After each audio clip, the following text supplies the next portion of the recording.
We are nothing sacred. We are nothing sacred. We are nothing sacred. With Maxwell Silverhammer. We are nothing sacred. With cruise control. We are nothing sacred. Sorry, shit. Oh, All right, we're just coming in whatever. hot, man. Fuck it. Coming Here in we go. hot. I'm coming in really hot. I'm irate. I'm upset. This is terrible. Yeah, it's what, man. Well, whatever's terrible for you, I don't My know. name is Cruise Control. And I'm Maxwell Silverhammer. I'm Louie Logue. Good morning. I'm Koala. Yeah. It's morning somewhere. Well, it's it'll be morning. Probably when And we it's get this. and it's 5 o'clock elswhere. Probably when we Yeah. get I saw this 42 up. You know, it'll- people this week. I'm almost drunk before I started drinking. Okay. You pregame. This is the usual monthly Saturday evening drink wrap, something sacred. yeah, everything's Something sacred. sacred, Fuck it. everything's sacred. And what do we drink? I'm drinking water. So Water. Is Oh, that actually, like no, vodka let and me- water? Well, no, let me explain. Wagner? It's actually not. It's French. It's from the French Alps. It's actually not water. It's water with this like flavored lemonade, cheap ass, great value Walmart powdered lemonade. Some Eugene, Blackberry. Oregon supplement bullshit, right? No, like, Whoa. Walmart. It's Walmart. oh, Walmart. Why are you calling out the entire city, Max? I'm just Yeah. saying. Jesus. I'm saying, man. That's Fuck you, Max. Jeez. He's got Oh, the- you guys. I'm glad you don't remember exactly where I live. Jeez. I know. Did yes, something I happen to do. you out there? Did you have a problem? Did someone touch you in a No. bad place out in Eugene? No, I've somebody had pissed fun. in his Every time I've gone to Cheerios. Eugene, I've always had fun. I'm just giving him shit because you know Okay. he's in asshole. woke country, so you know how it goes. So, but then again, so is Koala. Koala's Yeah, I'm in the- woke I'm in the country. land- Whoa. No. I'm in cows and I'm in dairy country, cows and chickens. Mhm. Oh, Yeah, cows and remember, chickens. cows- get it right. Get Yeah, it but right. 10 minutes away, it's Wokeville, right? I mean, you know, it's California. Well, you know, In the you know what? land of the woke. I hate to say you're right because actually everybody says so. One of my friends, we were out in Oklahoma of all places, Oh, shit. and I liked it, but she was saying how we're talking to people. I'm like, please just keep your mouth shut because she's so woke and liberal and she's a great Oh, person, man. but she's just out there. And I'm like, don't fucking talk. So she started saying, the blah blah blah place. It's so much more progressive. And it used to be really redneck. And I said, no, it's farm country. We have a famous history of bootlegging, which is brilliant. That's how we survived. And through the prohibition, there's tunnels under. Right. I'm like, there's beautiful history here. I said, you moved up from San Francisco, so no, I am not. Well, I'm not in total Wokeville, but it's getting there because these people California keep moving there. is the Yeah. home of the magical Negro. So Oh, yes. Oh, It's a movie. there's a magical one. It's a movie. Mhm. It's actually a movie. have you ever heard of the? Have you heard the movie? It's the No. American No. Society of Magical Negroes. It's an actual movie that came out. I didn't. How is that not offensive to them? That's what I'm because saying. it's against white people, so it can be offensive. It's anything, but it's offensive. They don't realize how offensive it is. There is actually a movie though. It's called the American Society of Magical Negroes, and it's about a black Yeah, and guy. the theme song that comes on while the credits are playing is "I got the magic stick." I was thinking, oh, we're moving on up. Hey, that's even better. Or Black Magic Woman. I don't know. Oh, there you Oh, go. yeah. Yeah, especially since you can switch all that. But that is actually a movie. It came out a week ago, and the reason why no one heard it, it made like $2 million. It's one of the most biggest bombs ever. Good. So obviously people aren't biting into it. Yeah, Yeah. but which is great. But the fact is that they're still making that shit is incredible. The thing I about want it to though see is that now. That's Holly Is- woke for you, man. yeah, it is basically about. I'm almost tempted to try to share the screen and see if I can. But I don't know. Can we hear me? Can you? I don't think I might have to give you permission to do it. Oh, okay. I don't know how to do that. I mean, Nobody, including the audience, can see it though. So Would they be able to hear it? what's- they'll be able to hear the preview. though. Because- okay, because okay. the preview says stuff like this. It says like Oh, well, like this one black guy, David Allen Greer, who used to be amazing. You know, remember David, Oh, yeah, David yeah, Allen yeah. Greer? He was I know who that incredible is, on yeah. Living Color and a bunch of other stuff. Right. Of course, Oh yeah. big in the 90s, Yeah. really huge. Actually, you know what, dude? Try to share your screen. Let's see if I can do this, man. Okay, we break the whole fucking thing. I don't know if you can. Let's host disabled participants. Oh, I've disabled participants from sharing shit.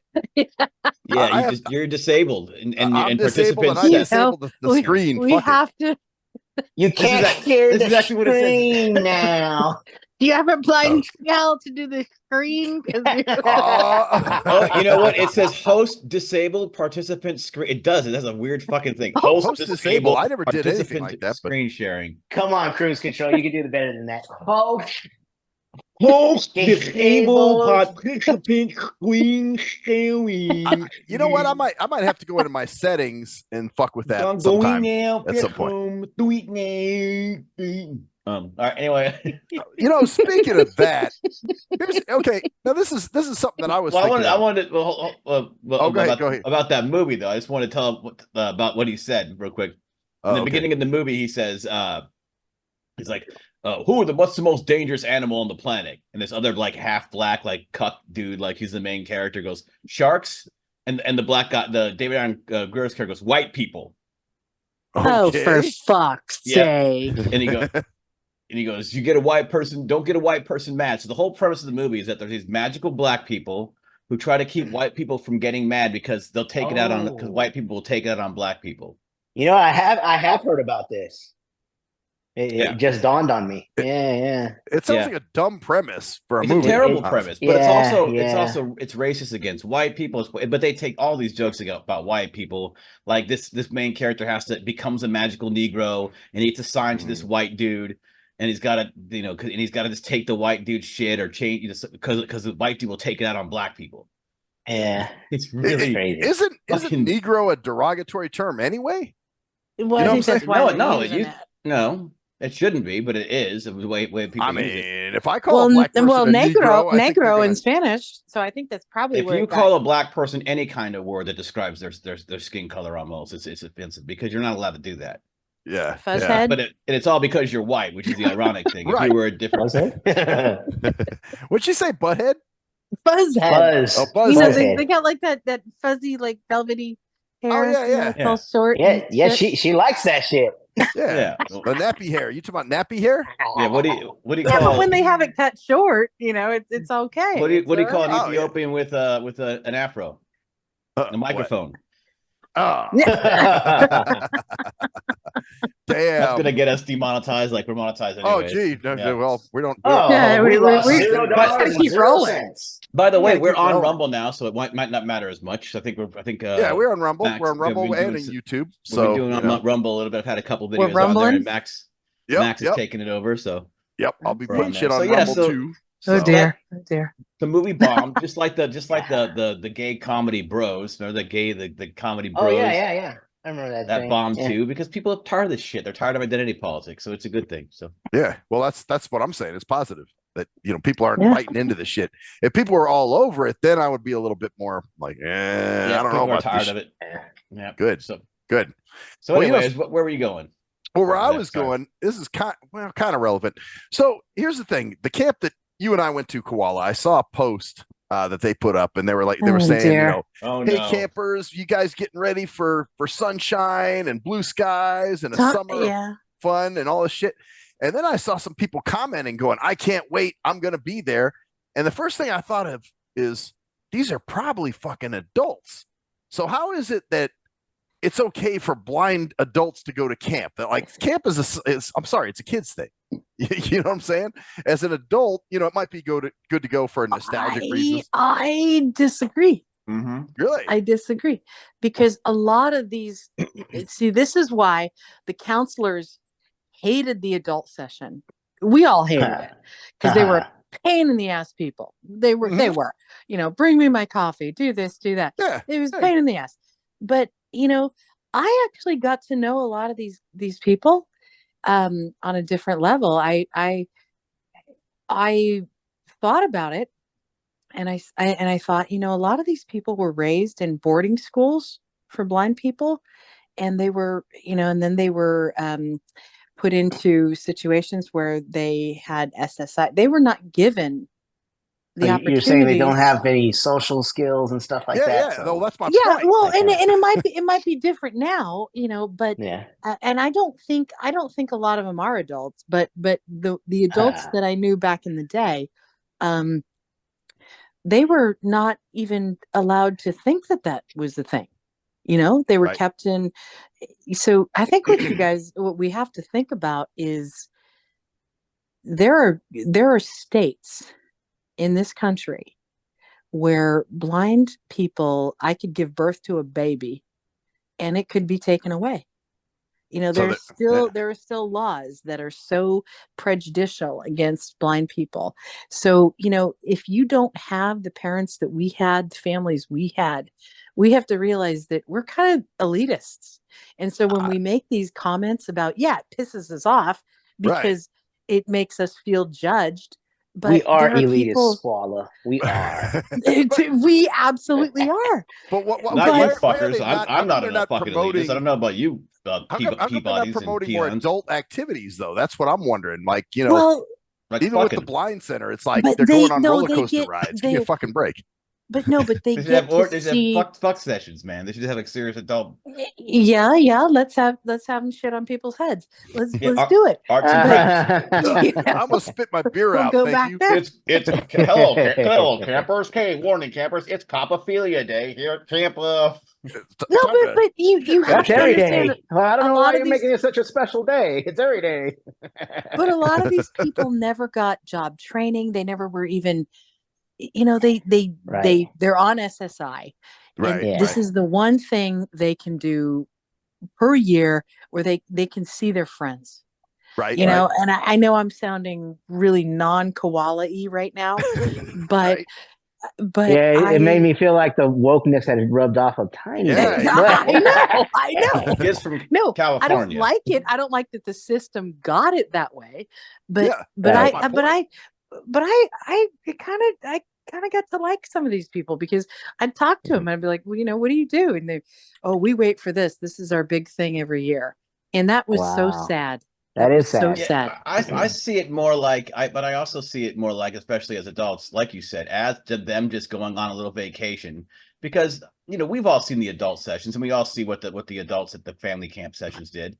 They didn't really. They had their own thing. They didn't have a curfew. They didn't. Yeah. It's not like we were telling them what to do and like where to go. They do camp activities, but the camp activities were usually just like there just for them to bullshit for each other. It's almost like a reminiscing type thing. Right. And like you said, it was about them coming back every year to see each other like a reunion. Now the problem, if you want to look at it that way, it's a societal thing, because this is actually another thing that's happening with everything in society. Is everyone is doing shit that they used to do as kids, and you're like, what the fuck? Like toy runs, like adults going and hanging out and going to toy stores and buying fucking toys and going, oh my god, I got this toy. Mm-hmm. It's like it's a societal thing where adults are trying to relive their childhoods as adults. Okay, and I get that occasionally. That's nothing wrong with that.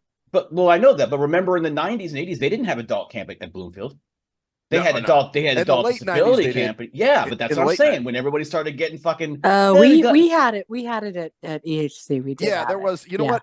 Actually, I think I went. Oh, really? Didn't I go to that one? It was called the Leaf or Leaf. No, you went to one. It was more of it was the bullshit one. It was a leadership retreat, which was just basically bullshit, where they would take you to different activities. The active adult session that they used to have. We went and got massages and shit. And went so they wouldn't have done they wouldn't have done that at the active adult session. The active adult session was just a bunch of people, and quite frankly, a lot of them had been boarding school blind people. So it's the bleach art session. But you know what? Not always. You had some really intelligent people, but you had people who never actually took them seriously. One of my favorites. He was a guy, he was really sweet, and he had never been educated, put in social situations. No, he'd gone to blind school, but he never and he was just the nicest person ever. Because some of these assholes were just assholes, and that's why people didn't like that situation, because they're like, get my coffee, get my, they were so used to everybody waiting on them. But this guy was the sweetest thing in the world, and he said, oh, and I remember he just said, oh, Jeannie, I'm sad, I usually always get it together, but he was starting to lose his shit a little bit, in his mind. He said, I usually get it together, and I didn't this time, and I don't have money for the store. And he said, and he wasn't trying to ask for any, he was actually just making it a conversation piece. And so the next day, I made sure, I was a supervisor, and I said, I just went up to him. I said, what do you normally get? He said, well, I like my peanut M&Ms and I like my Coke. But he said, this year it's okay. I won't have it. And he was very passive, but it taught me something about that. Like, he had been through the system. Like, he'd been a blind person that had been through boarding school for blind people. Never thought he could, never encouraged to get a job, couldn't get a job. That's what I'm saying. That's my point. And then he's here and he's on SSI, and this is his big week.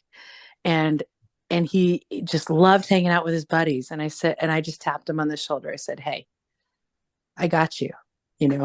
I've got your peanut M&Ms and your Coke for the week. Just don't tell your buddies, because I'm not hooking everybody else up. Right. There's a fucking line coming out of this. Everyone's like, hey. Right. I'll be like, hey, Jeannie. They're asking for different shit. Be like Oprah. Everybody gets a box of M&Ms. You get some M&Ms. You get some chicken in every pot, man. M&Ms in everybody's. You didn't realize that he was asking for Coke and not Coca-Cola. He wanted to get high and get his friends all. We did some lines. We did some lines. We had fun. Now the truth comes out. But it's the problem. It's the systemized bullshit, right. And I'm sorry, but I'm going to blame sighted people for this shit. Like, why are they? Well, you have to, because that's where it goes back to. Yeah. What I don't understand though is I and maybe I'm just dumb and don't know this. I always thought those like blind schools, those residential schools for the blind, were kind of like run by, some of these national organizations, Absolutely. Absolutely. So to supposedly empower them, right? Nope. Not quite. No, it gives them it actually. Well, here's one of the things that's really interesting. Most blind people, a high majority of blind people who are employed. First of all, blind people have a huge unemployment rate in this country. Yes, it's really high. They also have a huge alcoholism and drug addiction rate. I've heard that too. I've heard that too. They do, because when you're unemployed, you get depressed. What do you do? What do you do, right? So the ones that are employed, think about this. If it's really what you want to do, it's fantastic. And if you're good at it, it's fantastic. But most blind people get into professions that are either serving or having to do with blindness. Yeah. Well, like in my case, in my situation. Well, not just that, but like, okay, I was studying to be a counselor. And every time I said, I'm studying to be a counselor. Oh, so you're trying to be a VR counselor? Right. Oh, yeah. No. A drug and alcohol counselor. Yeah. That's well, I had a client who was blind, and she was going through law school. Real bitch, by the way. But she takes a bitch to go to law school. Hey, I was gonna go to law school, so I'm sorry. Well, like you said, that's true. But everybody kept asking her if she was going to go into disability law. She said, "No, I want to go into personal injury law." And it's this way that we tilt people, and then I have people that say, which I have actually asked my boss to stop, like actually to counteract it. People, she must be really good. She's blind. Oh yeah. course. Because she touches. It's the magical blindo. Yeah, the magical blindo. The American Society of Magical Blindos. Do that. Don't do that. I said, I actually, nowadays, because I'm more established in that facility and I'm getting crankier with my old age, I just walk out, and if I hear that, I just say, no, I've run into a lot of shitty therapists who are blind. I don't say shitty, I say crappy, or I make it, I clean it up. But I'm like, nah, I've taught seminars, and some of the worst therapists I've worked with have been blind. So no, it's not like it's not a go, green light. It's not a given, right? Like I'm gonna be a little bit of a devil's advocate here, and talk. The devil has too many advocates. That's nothing new. The devil has enough advocates for himself. No, that's true. You're right. So I'll stand in line. No, but my thought also though is I have met a lot of people, especially through Camp Bloomfield and other places like that, who did go to those homes and did stay in those homes, those schools, who got like busted for weed and they were pretty socially adjusted. I think it's definitely, you're right, it's definitely a part of the conditioning, but I think there are people that automatically will break free from that conditioning and still not. There are definitely a lot of people from those schools who are successful in doing other things too, but so there is a way of getting away from that won't go there. But I see what you're saying. The average or the easily conditioned blindo, right? We're the ones that talk about the quiet ones. I've always thought that I feel like I was duped though, because I've always thought, these residential schools for the blind, they kind of like give them like the tools to like not really function as a blind person in society. And they empower them like, yeah, you could do this shit, man. Just because you're blind, it doesn't matter. Like you can do this, and like encouragement and shit like that. I was duped. Nope.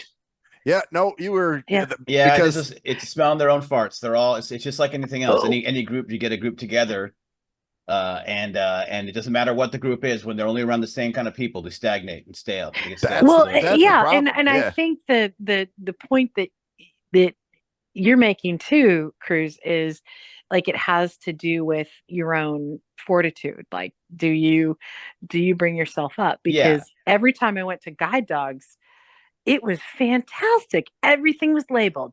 The stereo, I didn't know how to run it. Everything was brailled. That's cool. The vending machines, everything was labeled. I could go down. Everything was organized to where I could do it really well. Not so nowadays, but it was a very comfortable place to be.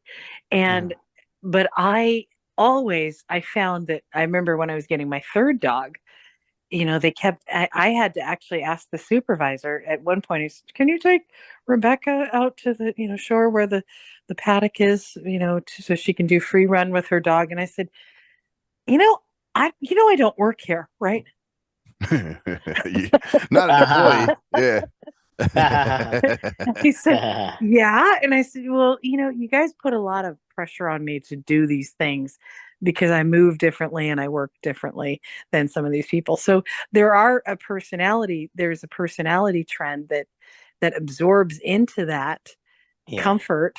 And then there's some that are like, well, yeah, it's great. I love it, but I'm still going to be myself. Yeah. It also brings up another point too, because at those places, they're going, every single thing at those places is going to be catered to blind people. Yeah. So your vending machine. So when you actually go out into the real world and you find out that nothing is fucking labeled. Vending machines. Yeah. You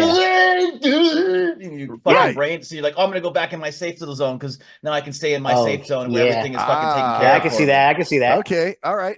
Or you could look at the vending machine and go, okay, we have two columns. The one that was brailled, the left side was numbers, the right side or letters, the right side was numbers. Let's just see what we get. And a lot of people don't choose to do that. They don't, but some of these that has nothing to do with sight either, by the way. That's my point. My point is that these same people would find a different group of people to be comfortable with and sheeple with. See, but cruise control, we had a teacher who was our VH teacher back in elementary school. All our teachers actually pushed us. They would say, no one's going to do this for you. You got to do this yourself. And we were pushed. But we also didn't have like where every cafeteria we went through, every door, wasn't labeled. Oh hell Right. no. Even at our elementary schools when we were visually, I don't remember the doors being labeled. No. We had to learn where the doors were. No, they weren't labeled there. So every door at these places is going to be labeled. Everything will be labeled in Braille at these catered to them. At these places. So I'll tell you a story that's actually really funny. What they used to do with guide dogs, they don't do it anymore because people complain because it was too harsh, and it was actually a really good life training thing. So on my 18th birthday, this happened. So what they used to do is they'd drop you off somewhere that you had been, and you had to make your way back to the training lounge. And they didn't tell you where you were, but you had to make your way back. And it was somewhere you'd been. It was not like, we're dropping you off in the woods like Hansel and Gretel. Right. And of course they said you've got a trainer about a block behind you watching you. So if you really get in trouble, somebody. And so I made it back first. And what I did was and everybody, they're all nervous, and I get out and I just thought, okay, all right, I'm hearing there's kind of a doorway sort of thing happening. And I just walked in. It was a bank. I didn't know it at the time. I said, hey, can you tell me what street I'm on? Yeah, exactly. Okay. You soliciting aid. As a blind person, that's what you do. You solicit advice. Yep, right. soliciting aid is what they call it. What's the street in front of me? When I go this way, I'm going to save my little bit for a little bit later. But I want to jump in now, but I want you to finish your story. So. Yeah.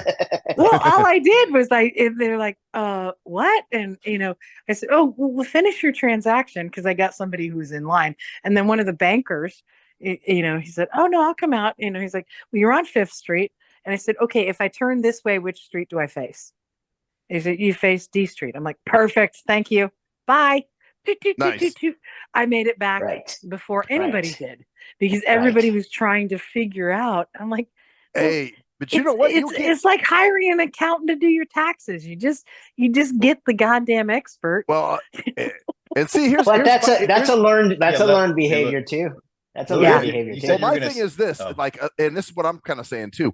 Some of those people that you might have asked assistance from would have just come out and walked you to where you went. Where you need to go. Well, you know what I'm saying? They would do that shit too. Sure. No, they would not. They would not have done that because that was not a part of the process. We couldn't be walked. So Koala would not have been walked. Okay, you would have to deny it. You would have to deny it. Thank you. Yeah, this is an exercise. I see that, but before Louie goes, but also it's up to you as a person to say I don't need to be walked and not go. Oh, why are you walking me? Well, get your fucking hand out of his. Or get your arm off his. Don't let him walk you. Say, I'm just asking you the direction. But someone said that's not that person's problem. That's your problem for correct. Yeah. Oh, sure. That's true. But I guess that's the point. Someone will just be, I'll just walk you there. It's easier for them rather than to tell you what street's in front of you. They'll just be like, oh man, let me just take you. So, but there's something to that too, though, because I do at work. Sometimes people, where's the bathroom? I say, let me show you. Because there is something about I don't give verbal directions very well, and so there is a thing where I'm like, oh, follow me back. I'm going back. Well, sometimes you go to a place that you've always been, like you, but you're not paying attention to. I make a right over here. I make a left over here. Right. You know what I mean? Yeah, it's automatic. You just know where you're going, and it's like, oh well, shit. If I give you directions, I might screw it all up because I'm not like literally going in that direction, like making sure that I know what I'm talking about, Right.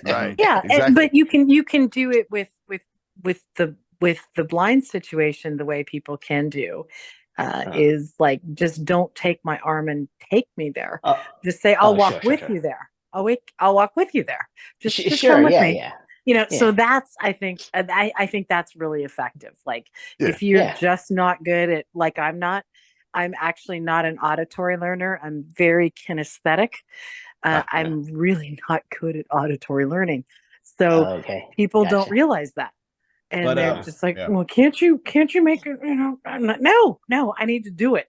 Right. You were If gonna I do it, I say know something though. So the Louie, you said you had a thought about something that you were. Oh, yeah, Yeah, so yeah, you yeah. are So, you a story or so something? I was telling you about like soliciting advice because like when I was a youngster, I was the same way as those other people that you were kind of not necessarily competing with, but the other students. I'd be like, well, I'm gonna figure this out myself, and I'm gonna try and find a landmark and be like, oh, okay, I know where I'm at because I'm tough and I don't need anybody's help.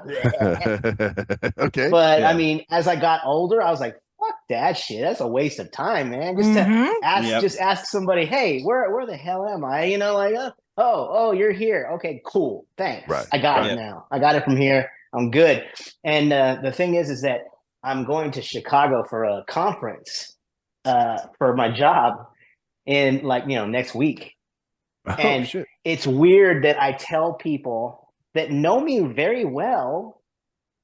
They know me very well. And I tell people, yeah, I'm going to go to a conference in Chicago. Have you ever been to Chicago? No. How are you going to do it? the same way you do And I'm like, every what other the goddamn thing. hell, man? Right. That's definitely an annoying thing when people that continue to doubt you for things that they've seen you do multiple times before. That's what I'm saying. Yeah. When Right. they, yep. That's yep. the worst. Actually, it's worse than strangers, obviously, because this bug's like, dude, you've seen me fucking. I'm Right. You've obviously seen me in still action. fucking You know alive. my capabilities and my weaknesses. So Right. so No, you know yeah. what you know what you do? You bore the shit out of them. You give them your travel. Like, how are you going to do it? Well, I plan to leave my house at 5 a.m. I'm going to take a Oh, lift, hell and then I'm going to head down to the airport. And Right. then Like gory details. You know what I'm saying? Oh my gosh, no. Then I'm gonna sit and wait for a gate agent to come walk me over, and then it's good board at this time. And they said that I would be okay if I had. I mean, the person that asked me this. Well, I'll just say it. The person I mean, it's not like he's going to listen to it. The person that asked me was my father-in-law. Okay. family can be the worst, bro. Yeah. Family can be the fucking worst. My father-in-law, if he remembers, I mean, he's got to remember. I came from California. I flew in an airplane to go visit his daughter numerous times. No, they don't remember before we. Yeah, that's right. Because you guys were dating. Wait It was a a long minute. What do distance you thing. mean? How am I going to do it? Right. Like the same way I've been doing the shit where like you said, you used to go visit his daughter all the time. That was your. I mean, it's so ridiculous. I'm like, what are you talking about, man? Yeah, but no, it infuriating. always happens that way. Like, I have people like, well, that must be hard. I'm like, no, it's. Well, how do you do it without your guide dog now? I said, well, I just work with my cane. Oh, that reminds me. Oh, I have a question for you, Koala. Oh yeah. And I think you can answer it. Okay, I might. Are all guide dog users originally cane travelers? They have to be. Yes. That's what I thought. Uh-huh. Because you have to demonstrate. Well, now wait a minute. Let me put a caveat on that. All right. They have to demonstrate their ability to. Typically, yes, they have to be cane travelers because they have to prove that they need a mobility tool, which is what a guide dog is. It's not a happy, friendly, waggy, yay, which I mean, I love my dog, but so. Dogs. But did she cut out first? They also have to be of a certain visual impairment.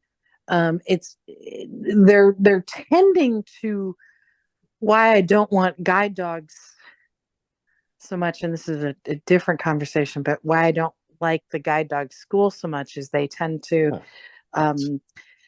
push more toward the low vision. Okay. Rather than blind people. I'm sorry. Really? And I thought it was a little bit different. That's interesting. That. I didn't know that. I thought they were pushing more towards the fully blind people. Totally blind. This is an interesting subject. Because that is very interesting, right? Yeah. Well, the harness change doesn't. So I was having a hard time with my third dog, and it wasn't her problem.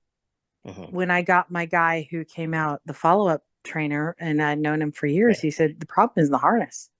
He said, I've got an old school harness. And he said, I see a lot of this with fully blind people, not low vision, because it doesn't have the feedback it needs to have to you tactily. See, this is a fucking result of the fucking emotional support dog bullshit. They're blurring the lines between what's needed to I've never when I was younger, never saw people who the only people that had dogs were effectively blind. I'm not talking about completely blind. No, I agree. What I mean by effectively blind is they can only see like color, like literal, like nothing, like lights and shadows. See, that's it. I've never seen a partial with a dog, man. That's they've changed the training. I guess it's becoming a trend now, huh? They've changed the training to work with people who they've actually said things they never used to say. They used to say when people had low vision, they said, "Don't use your vision." Don't you? Wait. Well, no, because you don't want to use your vision when you're using your dog, and here's why: because if you anticipate running into something, and your dog, and you stop your dog, it's the same way. Like if you guys stopped me from hitting something, your dog eventually thinks I don't have to do it. But your dog doesn't know what it's doing. You can't not see something.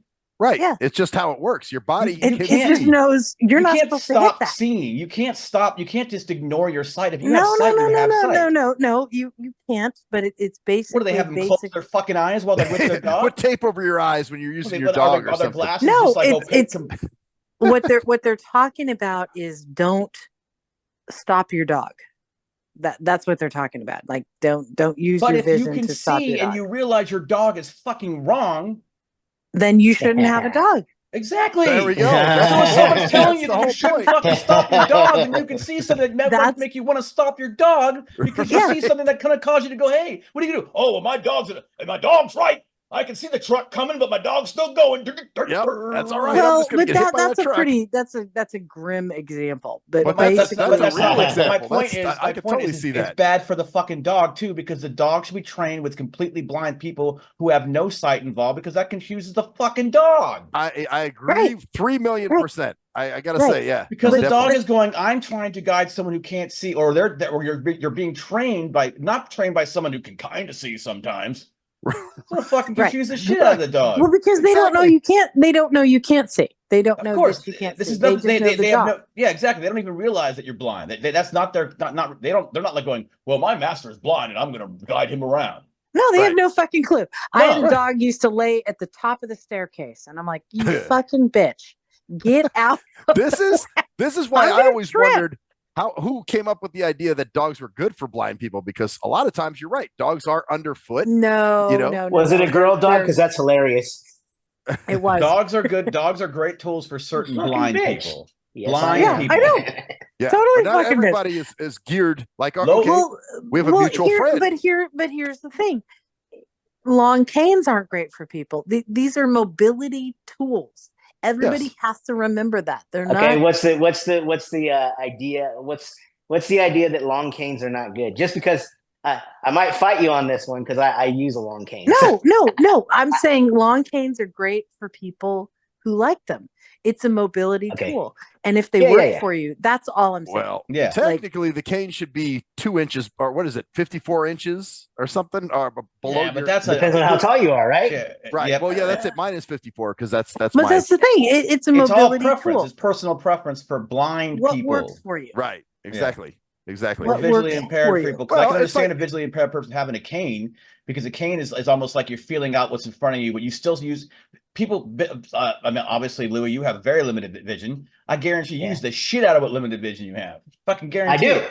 You're goddamn right you do. I do. Every fucking ounce of it. You should always be told to use all of it, to have all of your visual acuity, whatever the fuck it is, used. Yeah, not this. Well, you need to stop using your vision, or but they don't say that now. They say use your vision, and what it did is it perverted the training of the dogs, because the dogs don't understand. When you go, like I have to always educate my relatives and my friends, like, do not stop me. If I'm going to hit something, let the dog let me hit it. Yep. Because Yep. I have to choke up on the leash and go, no. This is why they shouldn't be giving the dogs to the partials. Yeah, because the dog knows I should not run her into something. I should not run her down a step. I should not do this. So when people, because you are in control of the dog. Working. That's what not the dog. You're not. Yeah. The dog isn't right. The dog is just a tool. The dog could run you into the fucking road. I'm not saying it would. And then if they do traffic checks and things like that. And so basically, the idea is do not ever stop the dog from letting. And also people anticipate the dog's going to, and usually they'll stop like an inch short of it. It's fine because they're supposed to get you as close to the object as they can, but you don't hit it. Yeah, so a lot of people put their hand on, and I'm like, and then I have to correct my dog. I'm like, oh, and people are saying, why'd you correct him? Because you touched me. Right. In harness, the dog is not supposed to have impact with a person or a thing. Wow. Okay. Now, guide dogs. There's so much stuff. There's so much intricate details I don't understand. Yeah, right. Exactly. Especially like, oh wow. But even a simple thing, like let's say you're walking down the street, and this will scoop up your dog, and you're walking on the street, and there's a road and like a curb. Yeah. Like at every curb, is your dog supposed to do something, right? They stop. All right. Well, if you can see and there's no goddamn cars, and you need to get to the bus stop, you're going to be like, no.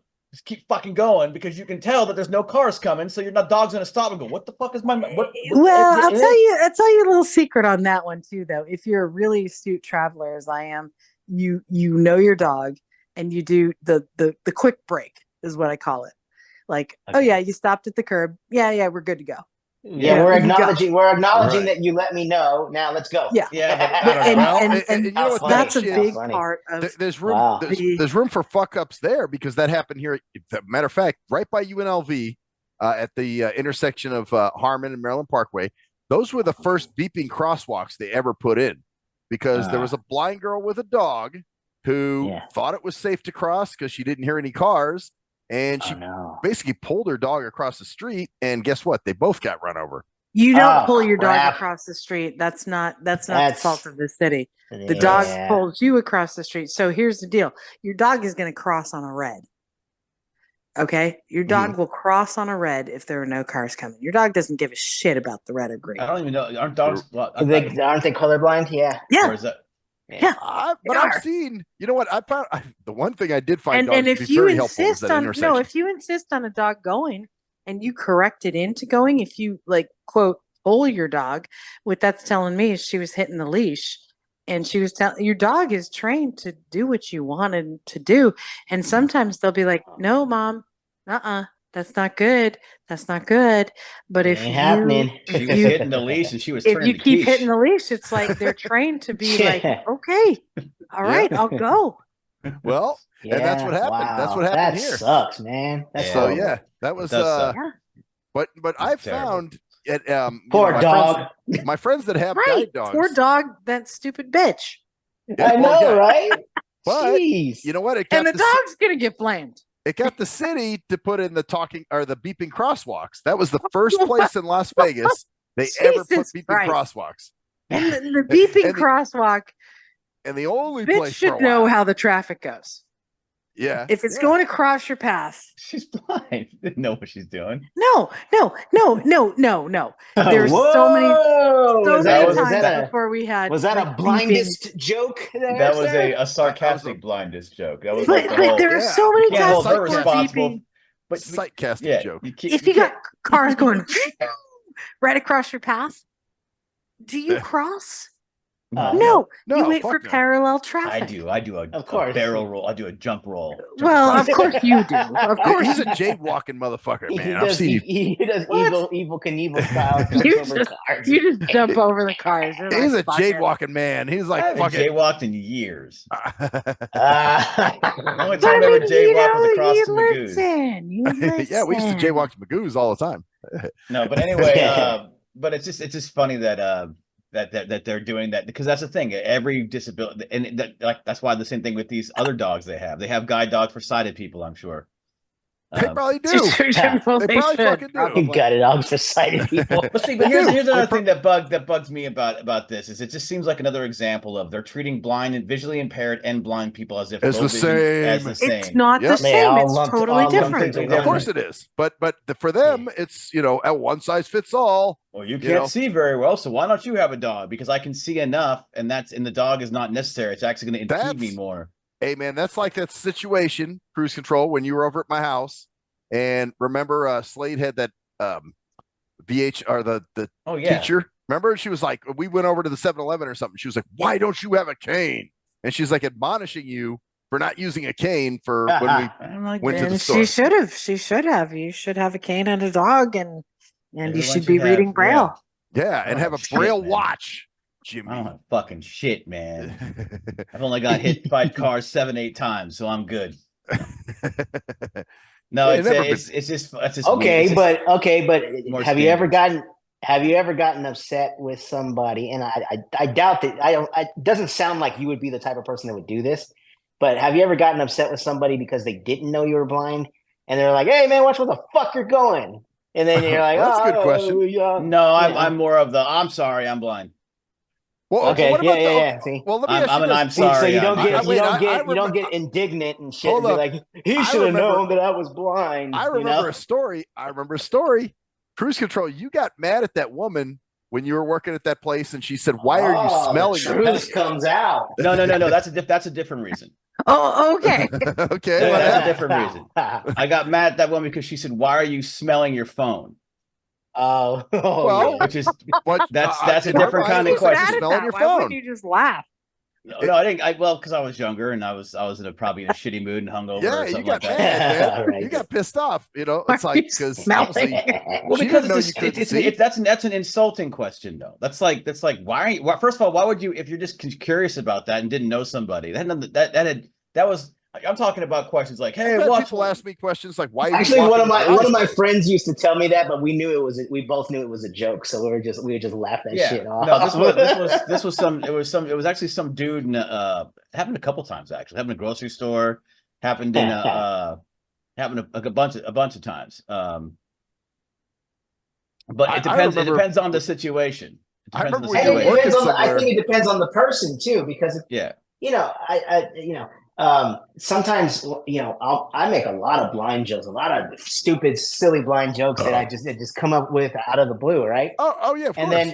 Then somebody else tries to do it, and I'm like, "No, fucker, you're not in the circle of friends yet. Stay in your lane. Don't fucking talk like that." I dig it, Louie. I dig it because I've had people. You're right. They try to make blind jokes. And you're like, "Nah, homie, we ain't got it like that. Like if we were cool, in that way, we could joke that way." But I know because funny. It's also not funny. A lot of times people make jokes, and you're like, "No, the joke is good. I don't care." Yeah, but see, right at this point, the problem is the joke has to be really good because I've heard them all. So the joke is really good. Well, okay, one of the bartenders at the bar that I go to, he always goes, "Watch your step, Max." And I'm just like, that's just him, But for some other motherfuckers, and that's how he introduces himself. That's how my friend would come into the room. He'd always say, "Hey man, why are you smelling your phone?" I was like, "What's up, man?" Right. So that you guys got that rapport. But for somebody who doesn't have that rapport to just automatically start with the blind jokes, it's like, "Oh no, man, you don't have." And that's kind of the same thing with somebody you don't know just coming up to you and going, "Why are you smelling your phone?" Who are you? But then again, or some outside being like, "Hear you later." You're like, No. You're such a random motherfucker. Hear you later. Yeah. I hate that one.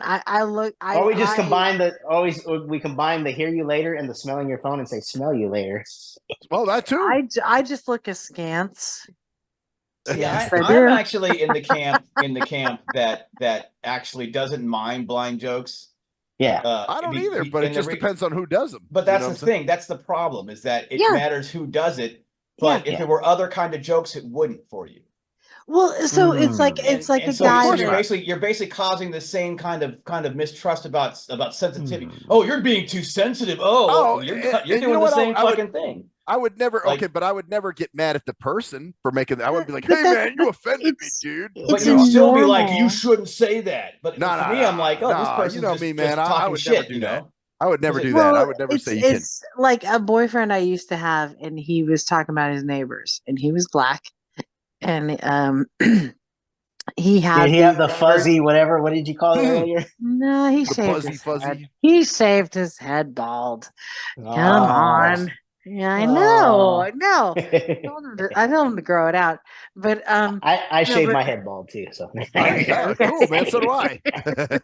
I've got a full but it was head of really luscious funny hair. because he was talking about his neighbors, and this was after we had broken up. We're still good friends, and he was talking about his neighbors, and they were pain in the ass. They would play like really loud hip hop all the time, and they, all these different things. That bothered him as a black man? No. Well, yes, but there were all these different things, and I'm like, well, what's going on with your neighbors? He's like, no, I'm black. They niggas. Yeah. And I gave him permission. I'm like, yeah, okay, I love it. Because he could say that. He's like, no, there's a different classification. Right. So you couldn't say that, but though, he could. Is that he can say certain things and you can say certain things, but then you get mad when you say certain things and people get mad at him, but it's the same exact thing. But you know what?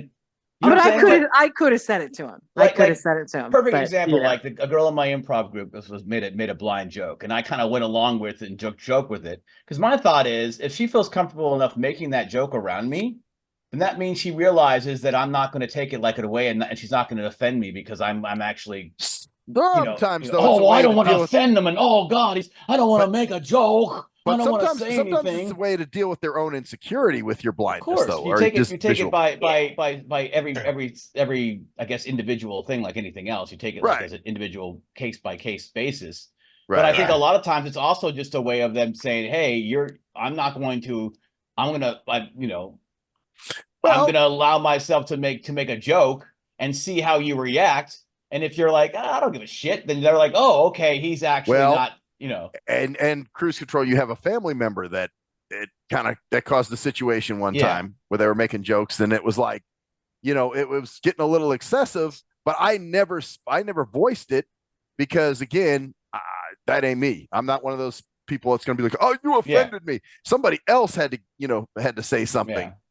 So I think it's a very, very fine line to go, though, because we can also get to the point where no one's going to be themselves around you, and maybe themselves are making those jokes. Because I'll talk about anything. I'll talk shit about anything. I'll make jokes about anything. And if I see someone that's doing the same thing, it's like, okay, right. Well, I had a situation, and I used the information that I had previous, but with my boss, and I was like, you're a really bad acupuncturist. And he's like, what do you mean? I said, well, first of all, you're white. You're supposed to be Asian. And I said, second of all, you're supposed to be 5th generation Asian before you can be good. Because it was a story that he had heard where someone fifth generation in class. Yeah, and someone had said to him in class, you have to be before you can be really proficient, it has to be 5th generation acupuncture. And he was like, that's bullshit. So he shared that with me. And I'm like, no, you're white and you're not 5th generation. He's like, just get out of my face. But how do you know? He should have said, how do you know? You can't see what race I am. But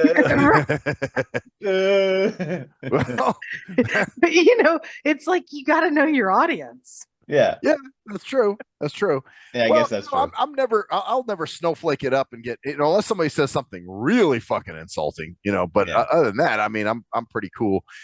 Hell, I've had people. Remember, I told you I had that one guy come up to me one time, and it was a black dude, and he's like, "Oh, brother, I'm so glad you're here. My daughter's blind, blah blah blah." And he says, "So, what's the best dog to get for a blind person?" And now, keep in mind, I don't have a dog with me or anything. So I'm like, I wanted to say, where's the best place to get some fried chicken? What I'm saying?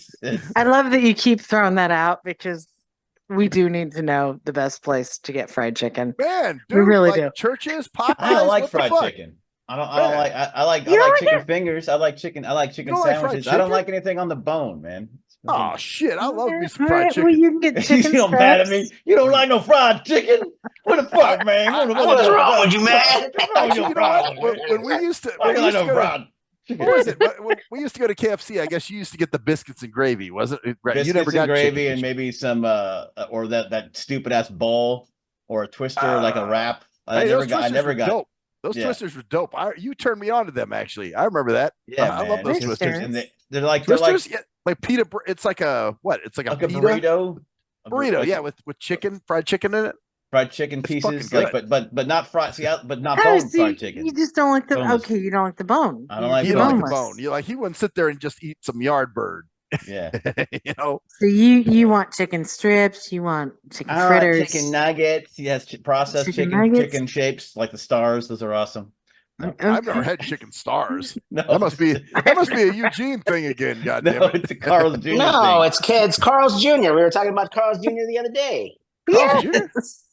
I never had the chicken stars though. They have chicken stars. Never had a chicken star in my life. Star-shaped chicken nuggets, which obviously is because natural. you know how they have the famous star. Yeah. I get it. They I gotta try that. Actually, the only reason why I know about that is because when my daughter was like really young, I used to go to Carl's Jr. a lot, and she didn't like burgers that much. Like she liked them okay, but she was kind of a little bougie, and she said, "Well, they have chicken stars." I was like, "Those are like chicken nuggets, right?" She goes, "Yeah, I think so." I'm like, "Okay, let's do that." and then way back then, she always got chicken stars, and it was crazy. I've never had a chicken star in my life because man. the place was robbed. The place was getting robbed when they were there, and she picked one up and she threw the star at the robber and it got him right in the eye and killed him. So is that a black man's Chinese star? What is it? A ninja throwing star? Chicken ninja star. So wait, is that a black Chinese star? Like a chicken star? You throw it at Yeah, it's the Tiger Woods of stars.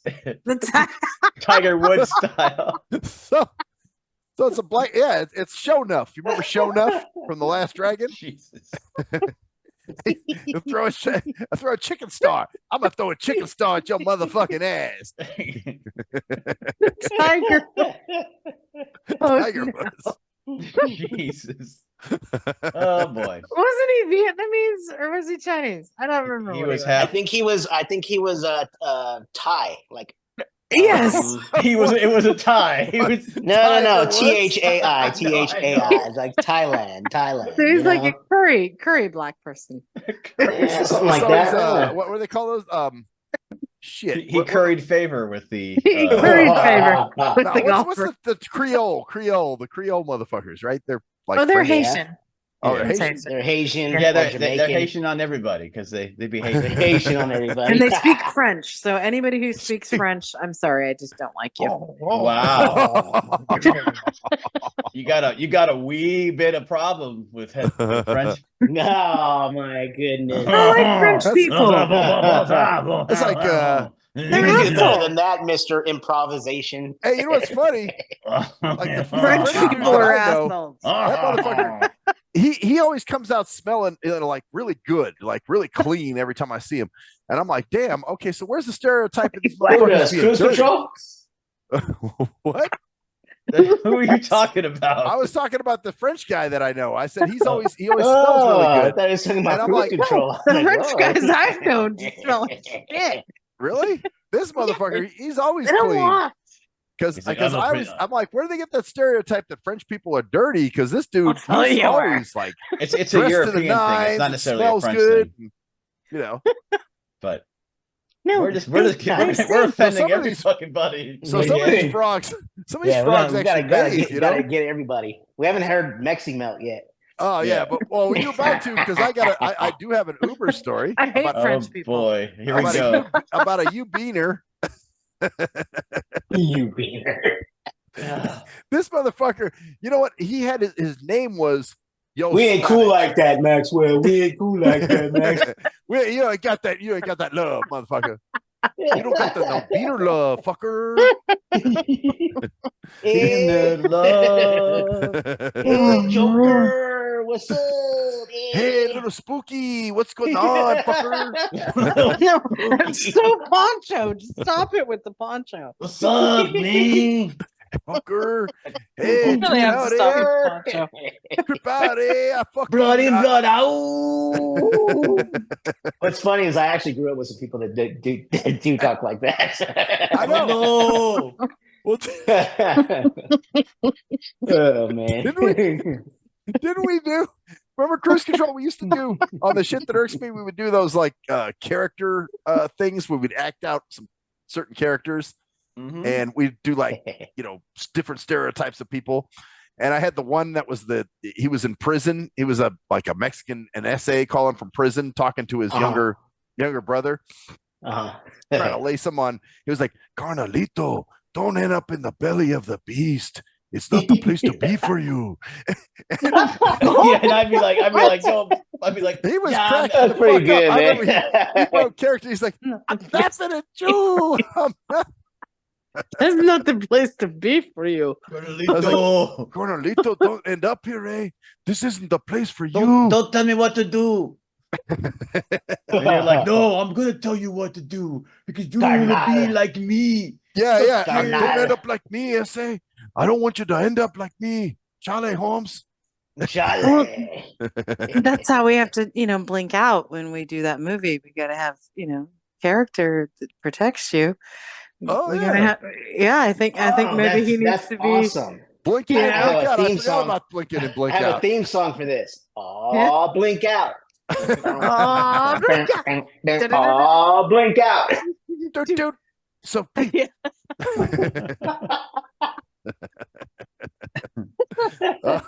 oh, shit. Here's the part of the show where we degenerate. Yeah, really. The part of the show. I think we degenerated part right of the show. What are you talking about? From top to bottom, it's what. I got to tell you guys, we've only been rolling for an hour, and I've had 4 beers already. Whoa! And you have to take a piss. Let me think. Let me guess. I'm going soon, not quite yet, but I got to finish this 4th beer first, man, before I go take a piss. You got to tell your story. Get real in here if you start chugging like 8 beers. That means the night's still young, guys. It's only 8 o'clock. I mean, shit. So tell your racist ass story. Go for it. My racist ass story about the fucking voice-back border hopper Uber driver. So U-Beaner. I forgot. The U-Beaner, yeah. Well, so his name was Yo Spanish. And I was like, what? Yo Spanish? That's a weird name.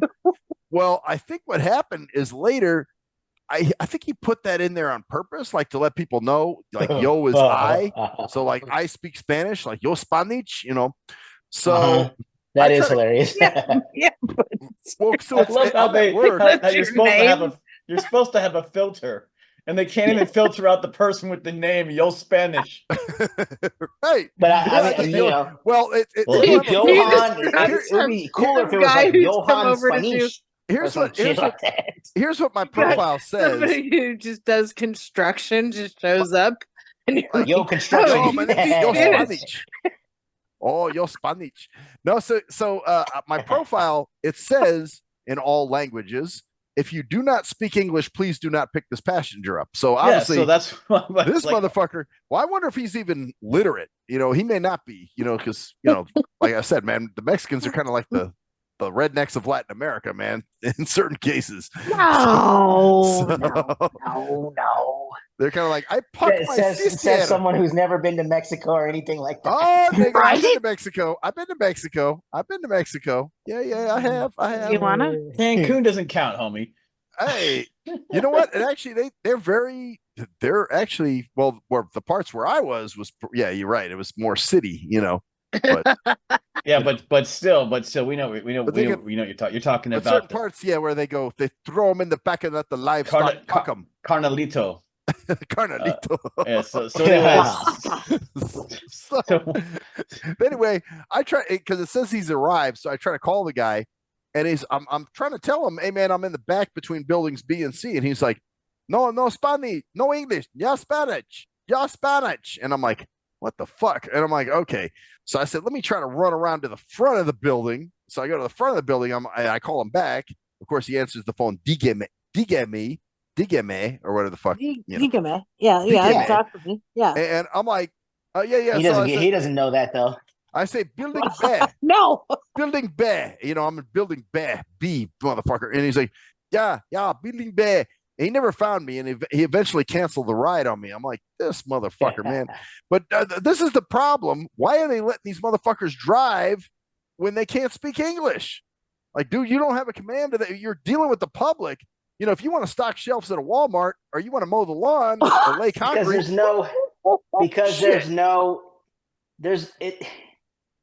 they're like, you want to drive and you want to give us profit for driving around? Yes, we'll accept your application. Yes, absolutely. There's no it's a corporate. There's no thing test you have to take. Be like, do you know the president of the United States of America? No, there's nothing. Because the objective is to pick people up and drive them places. Although it's ridiculous. Make profit. Yes, that's the corporate gym way. Yep, it is exactly. Just the same thing happened with Amazon when they would hire Amazon drivers who had to read addresses and they wouldn't be able to speak English. So the people would write their instructions. You know, please leave on porch, do not put here doorstep. And they couldn't read it, so they would throw it in their fucking lawn or leave it somewhere. And that would piss them off even more because they call back and go, "I left the instructions," and it's like that's because we hired Paco. That's the problem. It's because they're hiring people who don't. They should have a basic test to pass. If you have a job that requires you, and that's a job that requires you to know things like directions. Yeah, you got to read English, or speak it. But the problem is they've got their phones, and their phones are speaking and directing them using their GPS in their own language, in Spanish or in whatever language. Yeah, but with people like you who need people who were obviously can communicate correctly. Yeah, it's the biggest pain in the ass in the world. And also, does Max really know how to communicate correctly though? Well, it depends. I obviously. I guarantee on some of the rides home at like 11 p.m. he's not communicating correctly. He's probably like, you know what? Actually, I got to tell you this. I don't. Even if I stop myself before I get too fucking hammered. I really do, man, because I'm able to at least communicate and convey what I need to tell the driver. He used convey. Yes, I never want to be one of these like on a conveyor belt. You don't want to be one of the Uber barf stories that they get all the time. But I'm not that dude who you got to dump on the doorstep, man. I've never been that guy, man. Dude, it's so fun. It's so funny. Just going and jumping into because something not a completely different subject, but I'm going to New Orleans for a trip in a week or two. Oh, you better start like a fried chicken. Yeah. You better start like a fried chicken. No, I'm Ninja Stars, man. I'm gonna be. It's gonna be gumbo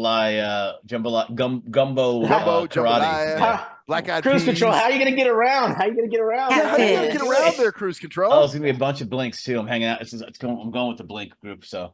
Okay. But blink out. Blink out. But they're you watch this stuff on New Orleans and you watch this stuff on like places like Vegas and stuff like that, and they're like, don't be surprised when people barf in public and laying in, and I'm like laying in their own piss, and I'm just like, Jesus, like okay, like I had obviously I used to get wrecked, so on we used to get hammered, but not goddamn hammered.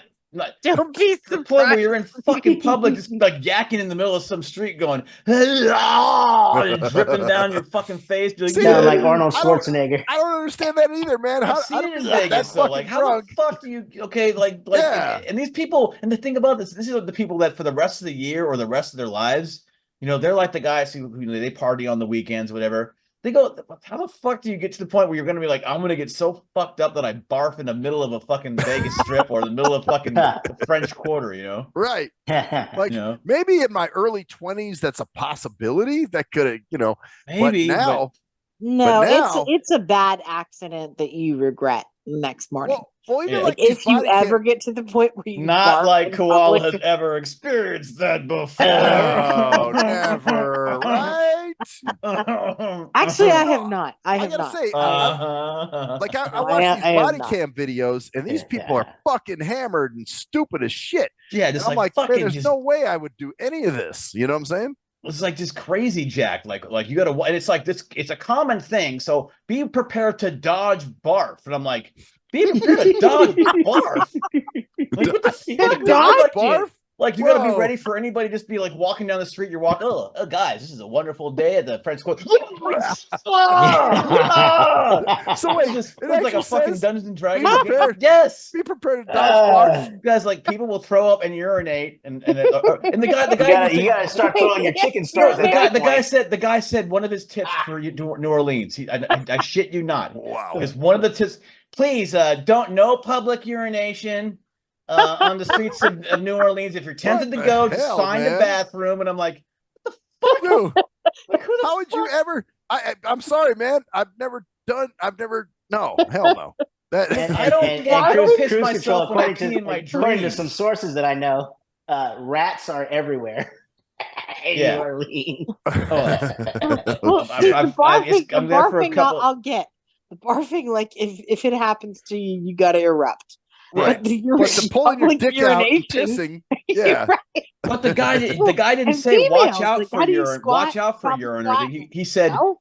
He said nope. Dodge. He said don't. If you might be tempted to go behind a bush or something. I'm like in the French Quarter.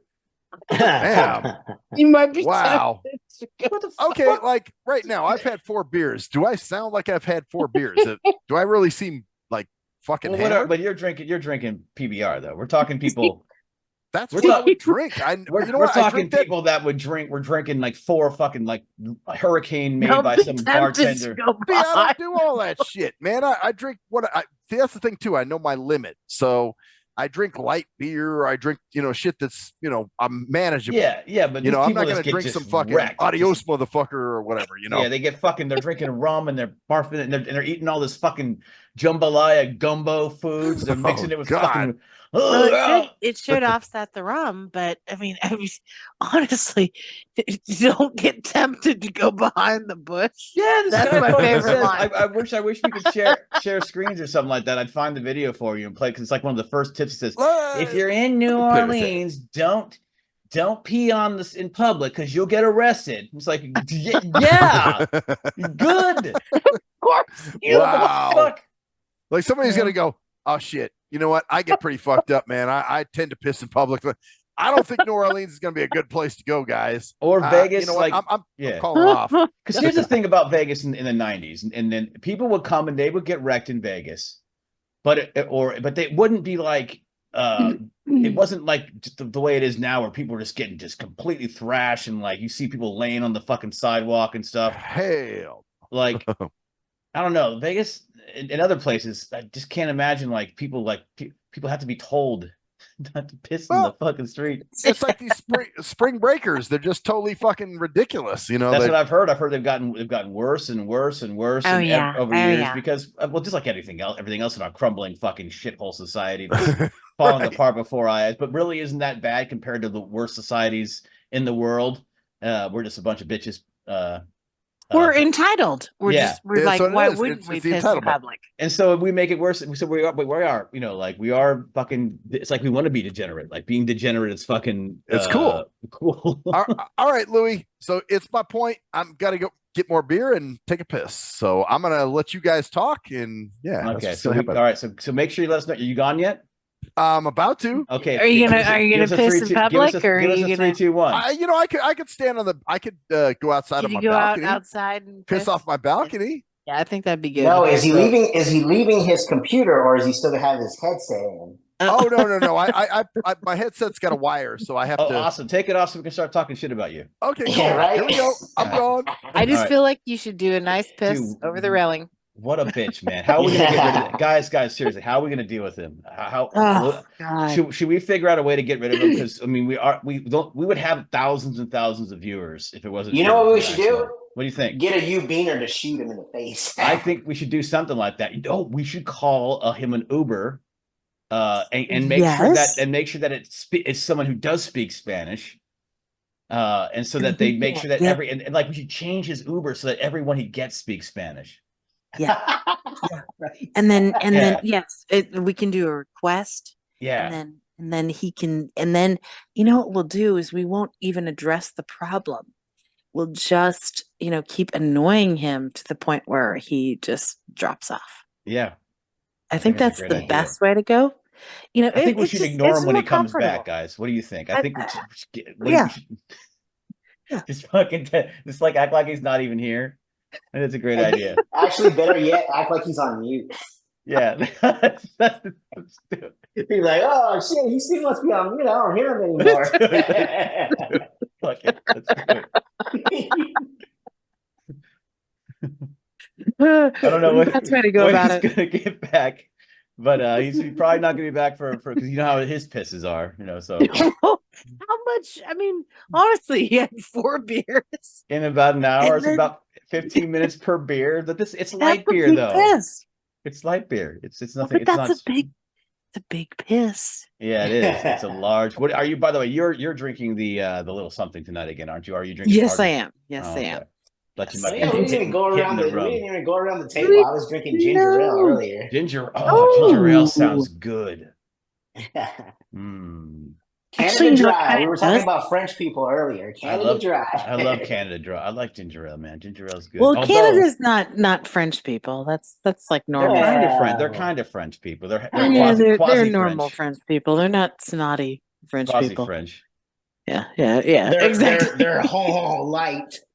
Yeah. They're the Miller Lite of the French people. The Miller Lite. Yeah, they're the light beer for the French. They're the Pabst Blue Ribbon of.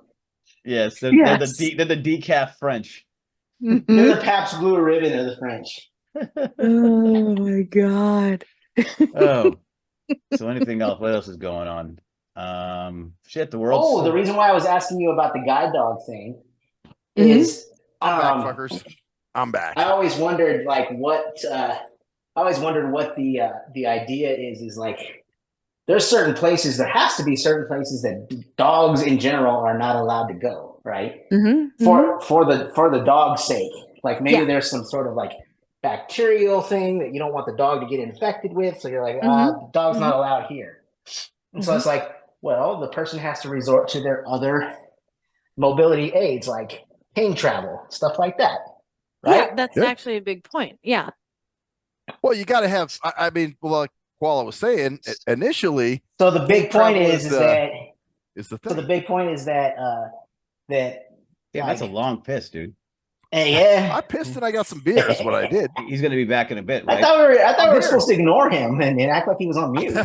Right, he was supposed to be on mute. I was. God, I was going with it. Damn it! I was trying to cut him off like he wasn't existing. Like, the thing is right through. Somebody fucked up. I didn't fuck up. Y'all didn't fuck up.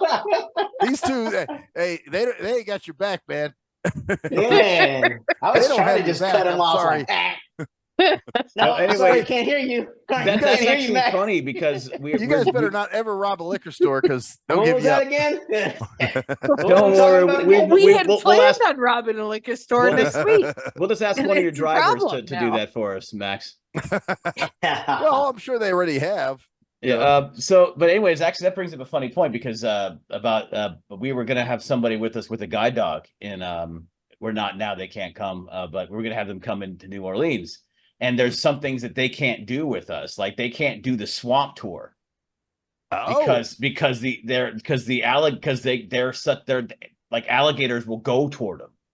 Oh, yeah. Because they're smaller animals, and because they won't go toward humans because they're not they think of us as a threat. I think, or for whatever reason, or we're not tasty, or whatever. But they will go after dogs, so you cannot take a guide dog on like a swamp tour. And you actually could do it legally. Legally, but they do it ethically. Yes, ethically. And they say they do not recommend it. Like they would actually frown upon it. Like no, you're bad. Yes. No, because they will go after. They will come and aggressively go after them because they see them as different kinds of prey than humans. That's interesting. So that was a real thing where you could not bring a dog. That's well, no, you can see. Here's the thing: you can. But you have to use efficacy. So you have probably to a waiver you have to sign or something like that. No. You don't have to sign a damn thing. Really? It's a service animal. You bring your fucking. See, that should be. If you consider an animal like that a sentient being or not more conscious being, then that's kind of fucked up to me. What about these purse dogs? Service dogs. So basically, like when I went to Disneyland, I boarded my dog. Because there's no reason she would be there at the time, because that's what you do. Well, if you're going to be riding roller coasters and shit, you can't really take the dog. Also, you have to think about it. You're not going to guide your dog through a massive crowd of people that are going to run into you. Because every time they run into you, well, every time someone runs into you, you have to correct your dog. Right. So there are beaches That'd be a shit that ton are of dog correction. friendly. Oh God, and I'd hate to I'd hate to be in a group with someone like. That would suck. Yeah, like, oh, fuck. There are beaches that are dog friendly that I don't. I wouldn't take my dog to because of other all I dogs. would be doing is correct him constantly. You know, boom, boom, boom, boom. And so it's not that I can't do it. I can go anywhere the fuck I want. Yeah. Right. Yeah. Same thing with Airbnb. We have an Airbnb person who has a place that they have a guest house, and but they have a dog with that guest house, so they say no pets with the guest house. Because the other dog will doesn't get along with other dogs. So what's this person with the service dog gonna do? So we would just not of course we wouldn't use that place. But it was another property they had. So you had to consider that. But you could. I'm sure I could have. Yeah. But that could have caused issues for both. It's just a pain in the ass. Like, why would you? Yeah. Well, yeah, exactly. It's basically being smart, and it's basically being like, yeah, I could do that, but why the fuck would I? And that's the difference between guide dogs. I think that's the real bitch I have with people abusing service animal rights is that we look at what the dog is going to do, what it's supposed to do, what it's helping us with. Yeah. And is it actually, it's a mobility tool. It's something that helps us. And if it's not going to be proficient in that environment, don't take it. Agreed. Yeah. Agreed.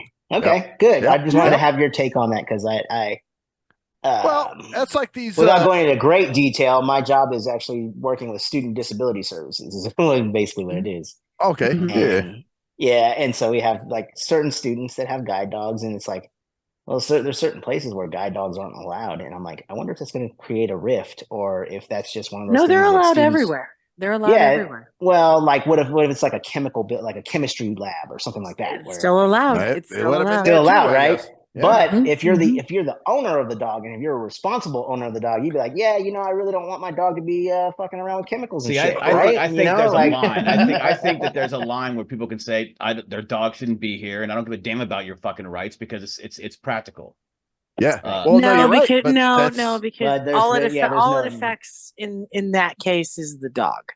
So we have the alligator example you gave. That's a great example. Like that's just fucking dangerous for the dog. You know? Yeah, but what if it's dangerous for you because the alligator gets close to you because the dog gets tempted by the dog and then rips off somebody fucking.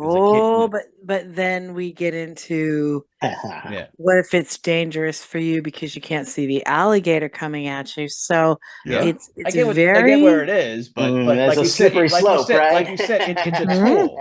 It's a tool. It's like, would you like a guy with a cane on a minefield? Yes. I'm just kidding. So unfortunately, here's the deal. We are all, I think, from our conversations and what I know about all four of us, we have high IQs. You have to understand that most people don't. And so they put people into boxes. They put thank you, Koala. I have a high IQ. Yeah. I appreciate it. Right? Yeah. But you have to agree that most people are fucking stupid. And they don't understand, like, well, maybe in this situation, we have to have my dog or something. Yeah. Right. No, you're right. A lot of people don't know how to do critical thinking. They have no, what do they call that? Situational awareness. So I guess my point is that yes, like, see, I'm one of those people that believes that it's not necessarily shouldn't be like a catering to a certain group of people, like disabilities and certain things. It doesn't make sense at certain points. Like for instance, like a dog, like okay, let's say a cane. A cane is a different thing because your hand is in control of the cane. Yeah, you as a person. Oh dear, do you have a shoulder? Or what whatever. If I trip you? Well. Yeah. I guess my point is like let's say you should have been watching where you're going. It's an interesting thing because I think there's a line, and it's a serious question. Like, let's say a dog. I don't care how well your dog is trained. it's still its own being. It's still its own reactions and its own mind. So it could fucking just do something at any time that can cause an issue with that. And it's not like it's as like let's say the alligator's coming towards the blind guy, and the dog, out of like wanting to protect its owner, but that's where you have to have the knowledge of your dog. Yeah. And that's where I'm getting away from guide dogs in California and going more towards seeing eye dogs back east, because they have hard training. Yeah. We're training soft dogs now. Interesting. Is that so? You gonna get another dog or no? Eventually I will, but it's not going to be from out here. Right. Yeah. Because what they did is they got woke and their dogs got soft. What I want is the dog I had when I first had a dog. I'd take her with alligators. I would. And I'll be honest, she would have been like, "Don't fuck with me, alligator." Like, so, and she was slated to be a guide dog, and her training was harsh. My training was harsh. You got up, you were there at 6:30. If you weren't, how do you define harsh training? Like, is it no, intense. What they do now is, we sent you all the information. Not what am I thinking? It's not oh gosh. So it's all MP3, like, you can listen to these lectures. No, you had to be at the lectures. Yes. For sure. Yeah. I didn't know that. Wow. Yeah, and so now go ahead. Because guide dogs to me is kind of like it's like a thing that I just don't know shit about. It's just something that I don't know because you don't use one. It's like, I never use one, and it's like it's amazing. Like what you're telling me is like, wow, okay, I never even thought of MP3 versus live. Yeah, of course you want it live. You want live interaction. You can ask questions. You be like, wait, and then also you can observe your dogs doing things in that lecture. Right. That's the thing, is you can observe your dog doing something like, hey, Joni, get your dog to lay down. Something like that. Like, is it not listening to you? Is it not? So you can't. Is it a little stubborn son of a bitch, or everything? I will tell you, everything I did with my last dog. Yeah. After I realized his capabilities, everything I did with him was postgraduate. They did not train him to be with me. It was really a mess. And he was a very good dog when he was, and I did this one thing when he was, until he wasn't. Well, no, I did this one thing that they used to do. Okay. And so they were doing timeouts, right? So I'm walking down, and he gets distracted, and I'm supposed to do a timeout, and I'm just done, because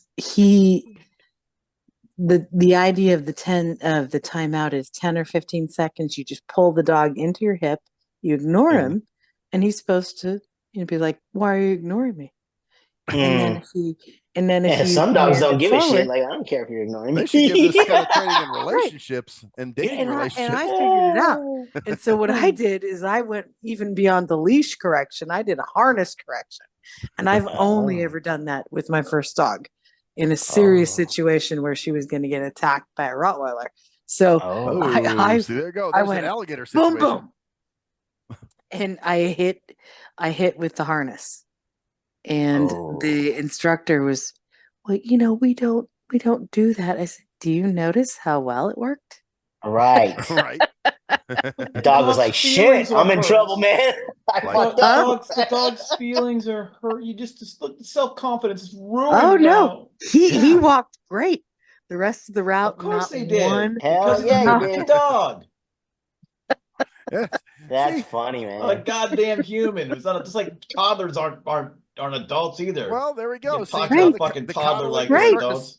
It's starting to seep into guide dog schools now. Well, you got to explain that to the top. Now, Johnny, that was wrong. The kid's fucking got drool down his face. Got a big old turd in his fucking diaper. He's not going to worry about your moral fucking compass. You know, Right. Since a fucking dog. Right. And I'm petting him right now. I'm like, hey, buddy. Yeah, you get to understand what they are. You know, they're dogs. There's nothing negative or positive about it. They're dogs. No, they're not. They're my fucking life. They're my fur babies. The fur babies. But he's a very good. Yes, I know. My money to their dog. To my dog. I know. He's trying to give you. He's trying to like, hey, don't be talking to me about me like that, man. Yeah, we already discussed this a long time ago. so he knows we're talking about him, obviously. Oh yeah. He started wagging. I mean, he's very intelligent, and that's why I did that, because I'm cool. Like, you know better. Get the fuck into the program. Yeah. Or don't. Yeah. God damn it. It's because these people are just like everything else. They gotta fuck things up. Emotional support dogs. Oh yeah, that ruined actual service animals, because now everyone has a It's because they're all the same. They're all being it's a service animal. Well, they can all do the same thing. Well, it ruins hotel reservations. It ruins all kinds of things. It's bad. Yeah. I have what do you mean it ruins hotel reservations? I have a friend that well, if I go, sorry, Max, if I go into a hotel, and no, we were trying to do the ignoring Max thing. Oh yeah, that's right. Yeah, he didn't say anything. Yeah. So when you go into a hotel, sorry. So if I go into a hotel, there's been a couple of times where they've said we don't have rooms that are friendly for service animal. What makes a service animal and friendly I room? said, nope, you can't do that, because I can go in any room I want. Right. Yeah. Like, well, no, because we have the ability to. I'm like, no, you don't. No, you don't. not according to U.S. law. No, you don't. So there are service animals that are not protected by ADA. So I said, and I've had that happen in restaurants where, well, we have the service animal seating over here. I'm like, well, that's great, but I want to sit over here, so I'm going to sit over here. Right. That's funny. Right. Well, I mean, honestly, guide dogs were like the original service dogs, right?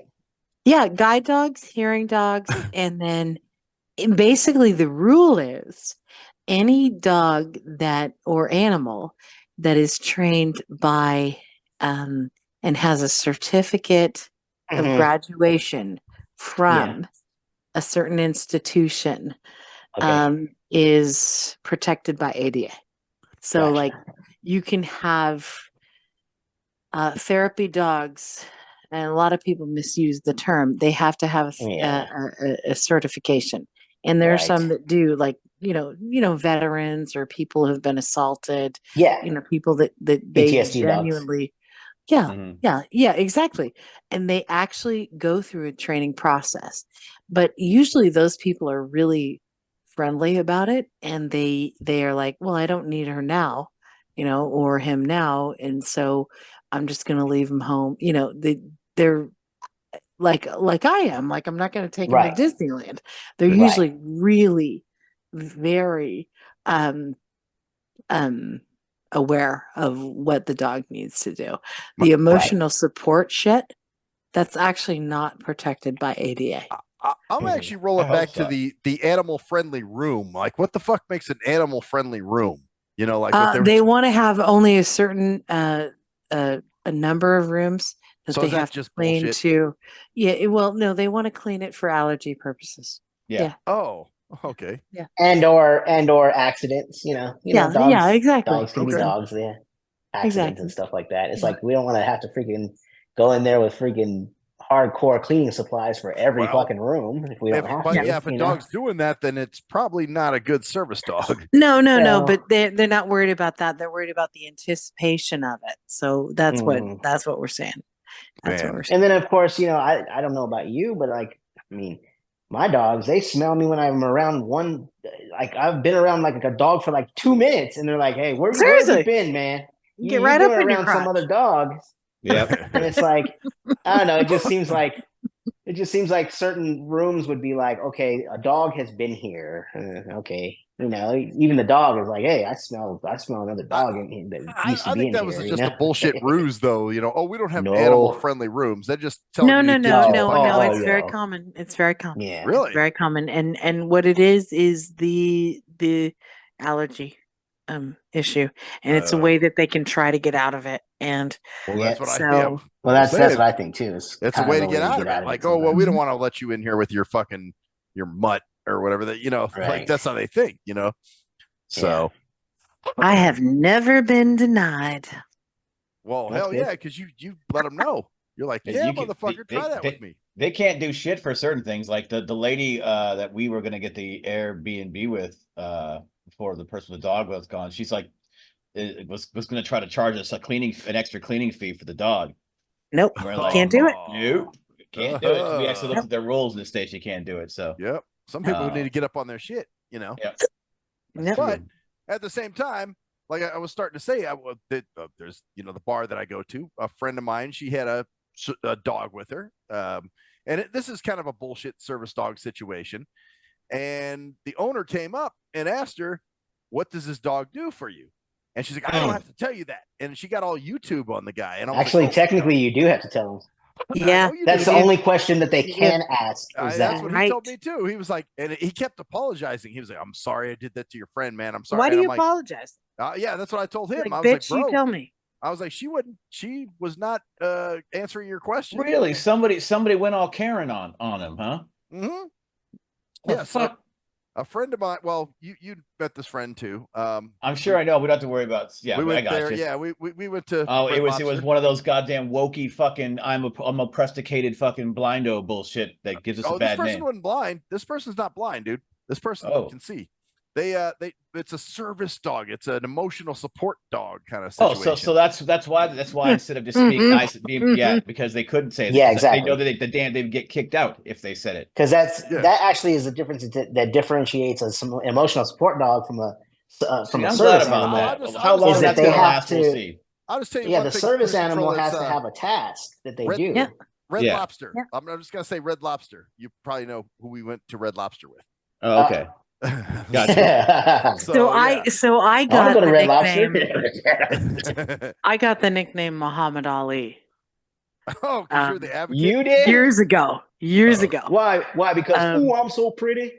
No. Well, yeah, yes, but I think it's actually this.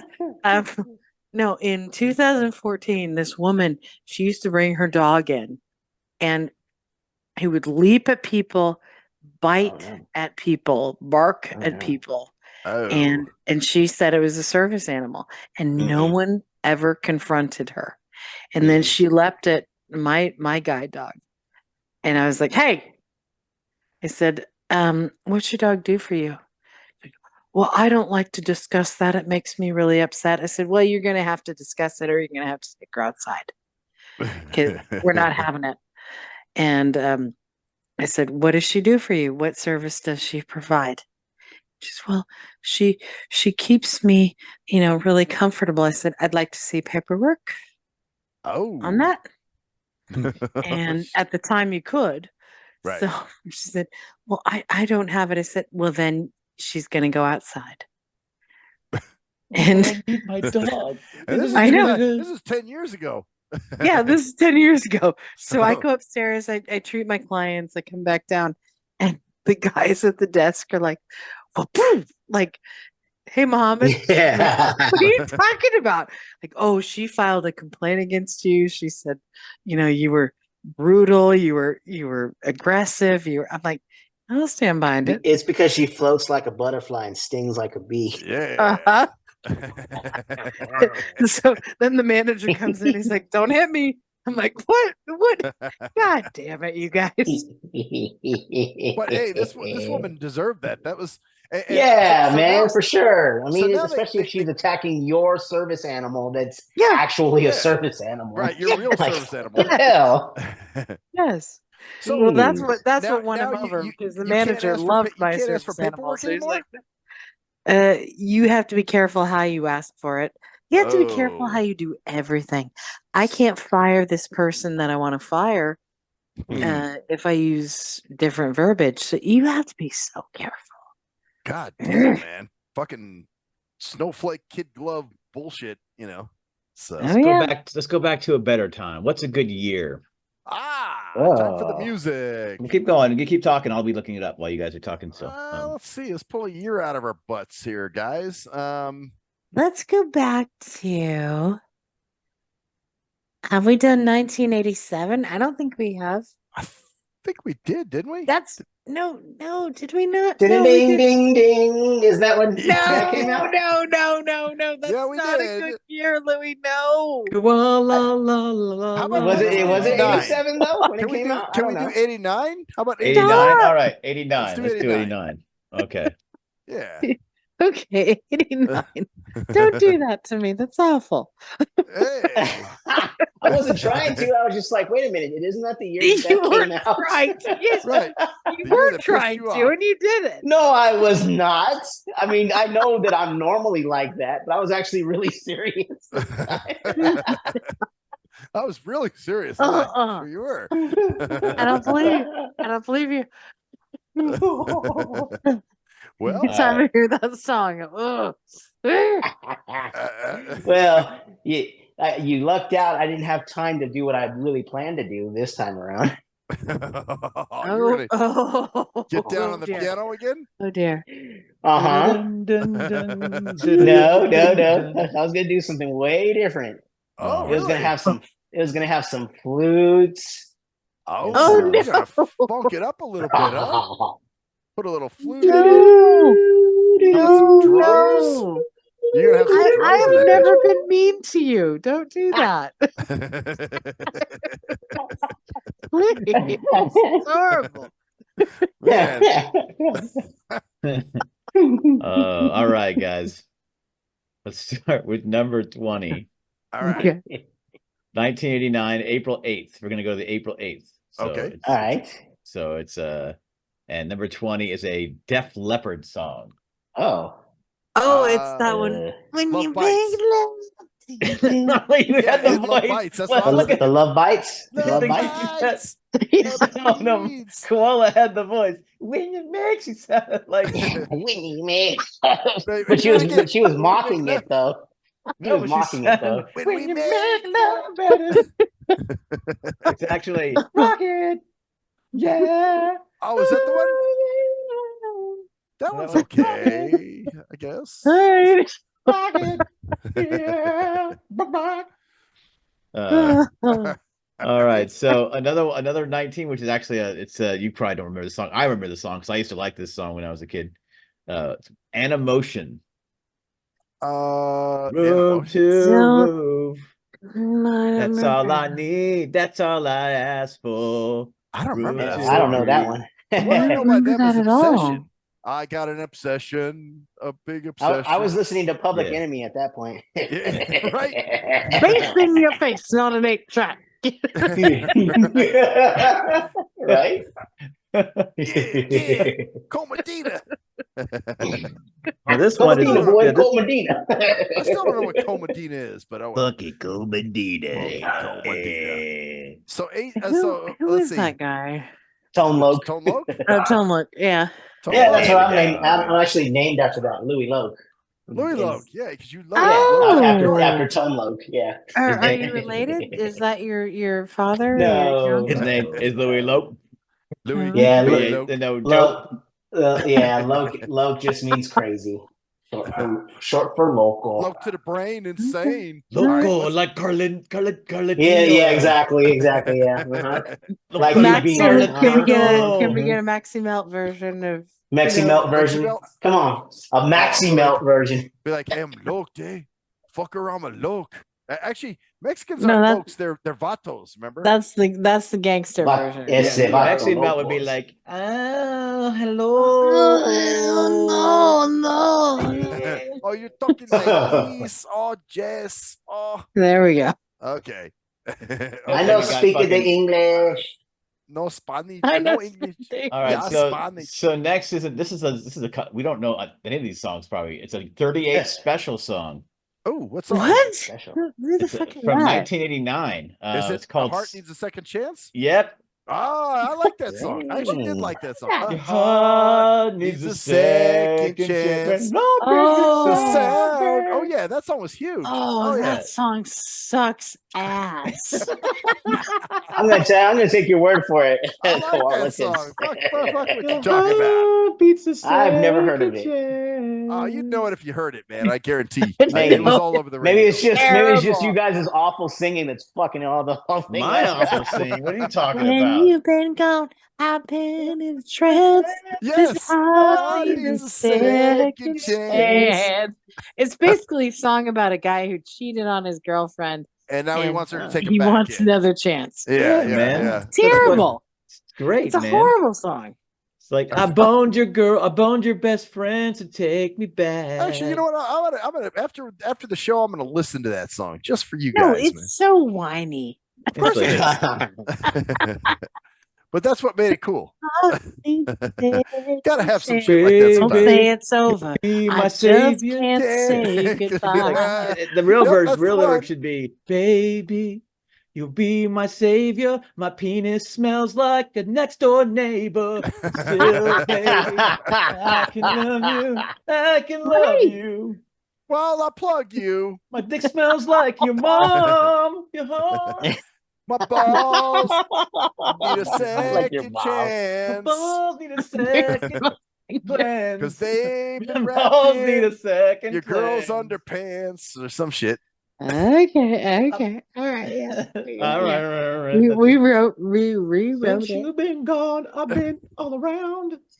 All right, anyways, next And I pounded your grandma's mound. next one is a Oh my God. garage grandma's mound. That's terrible. Yeah. I'll think about her when I blow in your eye. All right, okay. This next one is another great song. This is teen heartthrob Debbie Gibson. Oh, what song? I get lost in your eyes. In your yeah. eyes. Oh wow. Okay. In your eyes. When I blow my load. In your eyes. I remember that song. She was annoying. Yeah, even she back was. then. Yeah, very much. She was Yeah. like, Yeah, I agree I with would that. love. She's talented though. she can is. She play- played can play- piano. Yeah, Well, I wonder what she's Yeah. doing now. she was in Playboy. Probably hooking. Probably She was in sl- yeah. Playboy. She did. They both Was went in she? Playboy. Her and Tiffany both went in Playboy. Yep. Oh shit. Okay. He's And hooking. Tiffany wasn't that hot either. So Oh, they were teenagers, man. It's kind of hard to really. back no, but then Yeah. I was a teenager. So back then I didn't like them. They weren't the. They That's what weren't, I'm saying. I liked older women. oh, I know you like crushes fucking. on my You were teeth. like she was watching Golden Girls and jacking off over a spaghetti. Hey, man, you know my what? God. yeah. Yeah, that It's Dorothy sounds like a grandma's Yeah. mound. Oh I was rubbing our teacher's aide's feet. Remember that? Yeah, our 70-year-old You teacher. and Aide. feet. You and feet. Yeah, they're right. What is it with you? and God, feet? this Nah. countdown. That was a real This story. Actually, countdown's but gotta anyway, be one of the worst fucking countdowns that we've done. what's number 16 is what? It's fucking one of the worst songs ever, too. Which one? I'll be there for you. Oh! I thought that was way later for some earlier. I didn't know it reason. was I thought that was like in 89. the 90s. No, Bon Jovi. Bon I'll be there Jovi, for you. okay. How Oh, did God. that make it into the countdown? I thought, yeah, exactly. It's a horrible song. Oh, That's God. why it made it A lot of people like For it. you. This I baby put is that for sweat you. you for the me. I'm gonna be the air for you. Yeah. I thought that was later. I don't know why. I thought that was like No. 90s or something. I thought that was Oh. earlier. I don't know why. Yeah. Well, I thought it was Bon 90s. shit. Jovi needed to get when all the cucked really... out guys were singing about cutting their dicks off. Well, okay. I mean, the early '90s was like starting to be grunge, right? So yeah, but there was some still cuck music like Bryan Adams, Everything I Do. I do. Oh, sure. That's true. Music, That's true. Yeah. For cuck music, for guys who like to be cuckolded and fucked in the ass with diesel dildos. Yeah, like Everything I Do it for you. Same right. kind of That song. was like, or what was that other song by Mr. Big? I'm the only one to be with you. Yeah, that was a cuck song too. Okay, all right. Yeah, there were some cuck songs. Well, anyway, right. They're actually a good band, Mr. Big. They have other rocking songs. I remember you had one of their albums, I think. Yeah. You like them. All right. What's the next one? All right. Next is, I have no idea what this fucking song is. It's called Heaven Help Me by Dion Estes. Oh, Dion Estes and George Michael. Heaven help. Heaven help. I know the song. Yeah. See, I know the song. It's got some. Yeah. What is it? It's just like a R&B, kind of bland R&B song. Kind of a jazz R&B type. Well, Dion Estes, I guess, is a sax player, and George Michael did the vocals. Why don't take you the windows sing and a little the walls. Something, baby. Why don't you leave me my peace of mind? You should, Heaven Help Us by Dion Estes and George. Dion Estes and George Michael. Trust me, I'm familiar with the song. As a matter of fact, I think I even have it on my hard drive. This is the goddamn worst fucking countdown. I'm looking up ahead. Holy fuck, dude. Oh god, dude. Well, this is probably one of the other songs. I like this song because it definitely can be vaguely increased. It's The Living Years by Mike and the Mechanic. Oh no. I don't even know what that is. Living years. Yes. Actually, I don't like this. Say it loud. Yeah. I don't even know what that is. Really? You never? Oh man, you gotta get your 1989. You'll know it when you hear it because it was everywhere. Yeah, it was like, when you hear it because it was all over. It's maybe I won't. Hope I don't. Jeez, anybody who would name themselves Mike and the Mechanics. Holy. They had a couple of good songs. Mike and the Mechanics. Can you hear me running? Can you hear me running? I feel like I feel better if I don't know what that song is when I hear it. It's The Living Years. It's in the living years. Yeah, it had this little. It's that cheesy late. Like this little guitar riff. Okay. Yeah. Anytime Max does anything, he's like, in his head, it makes sense. Yes. In our mind, it's like, what the fuck are you talking about, man? Maybe I should share my screen and show you some of these songs, so you guys can be like, okay. Although we might get a copyright strike. No. Yeah. Oh, we're gonna get a copyright strike when we have like 2 viewers. Hey, we have like 10 viewers. What are you talking about? No, 16. God damn it. Get it right. Jesus Christ. 16 of them. All right. So next one is an even worse and song. to all of your 16 of you, we love you. All right. We love all 16. There you go. This is a remake of a song that wasn't very good. And I like Kenny Loggins. This is a remake of a song that was dear. Poison, number 13, Poison, Your Mama Don't Dance. And your daddy don't rock and roll. Rock and roll. I love Kenny Loggins. Kenny Loggins is one of my favorite artists. I think he's a great artist. But that song is fucking annoying, and I've never liked that song. It's really annoying. But I have to say, it's an old school song, and it's supposed to be done on the accordion. And my mom actually plays the accordion. And did she play that song? Yes, she used to do it. Shit. And it's hilarious. She gets very, very animated with it? Protective about it, really? Because she came to me or with me, and I was going to play a gig at a bar one time. I was gonna sing. She comes in, she's like, "Oh, he has a concertina. That's not anything." I'm like, "Oh my God, Mom, you're getting elitist." So she is very protective about her. What is a concertina? Yeah, thank you. I don't know what the fuck that is. What is concertina? Is like a baby accordion. Okay, gotcha. But Your Mama Don't Dance was supposed to be played on the accordion. Yeah. Crazy. Yeah. Really? So it's almost like you I guess I'm a keyboard player. So like if you're coming in with some like Casio or something. You're like, what the fuck is this guy doing here with this Yeah. stupid Yeah. instrument? Get Yeah. this out of here, man. Yeah. Yeah. Casios Wow. are not high end. I give you.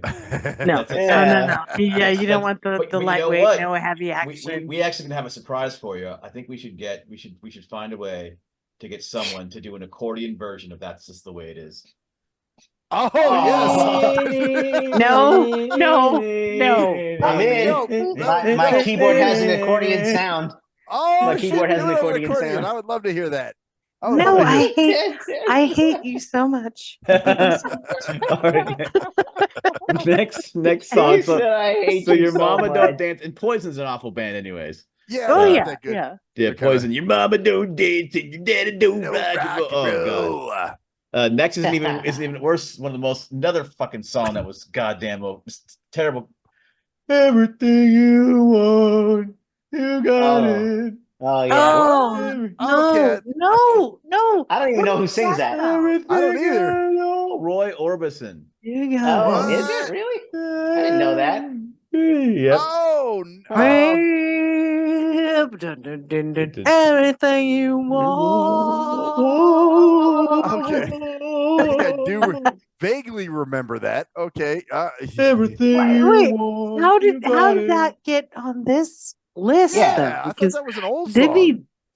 It was a probably a re-release of some stupid movie like Moonstruck or some other dumbass fucking movie. Okay, that's why. I mean, was like, that's an older he was song. good, but he wasn't good, Oberson like in the 50s or something, or 60s or something? Yeah. Right?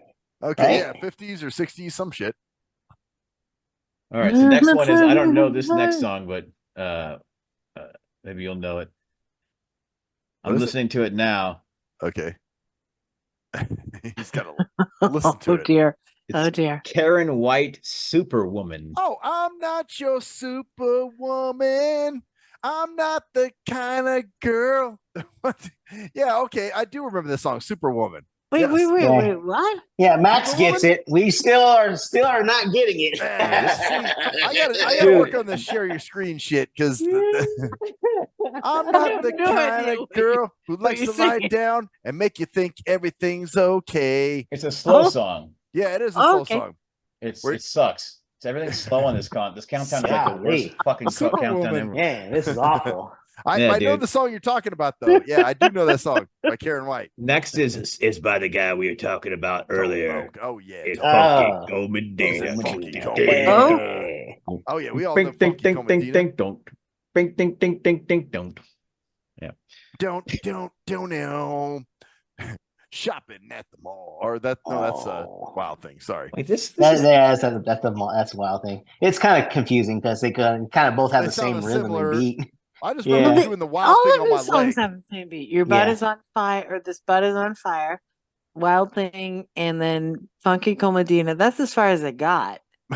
Well, you ever heard of Loped After Dark? Loped After Dark. No, of course I didn't. Heck yeah. That's I love beatboxing that beat. Is that the one? Okay. Doing it as hard. Doing it after dark. Oh yeah, Loke is hard. Oh yeah. They whisper it. Yeah. Well, Loke is always just hard fucking people. And then he had that song Chiva Chiva. That was my first.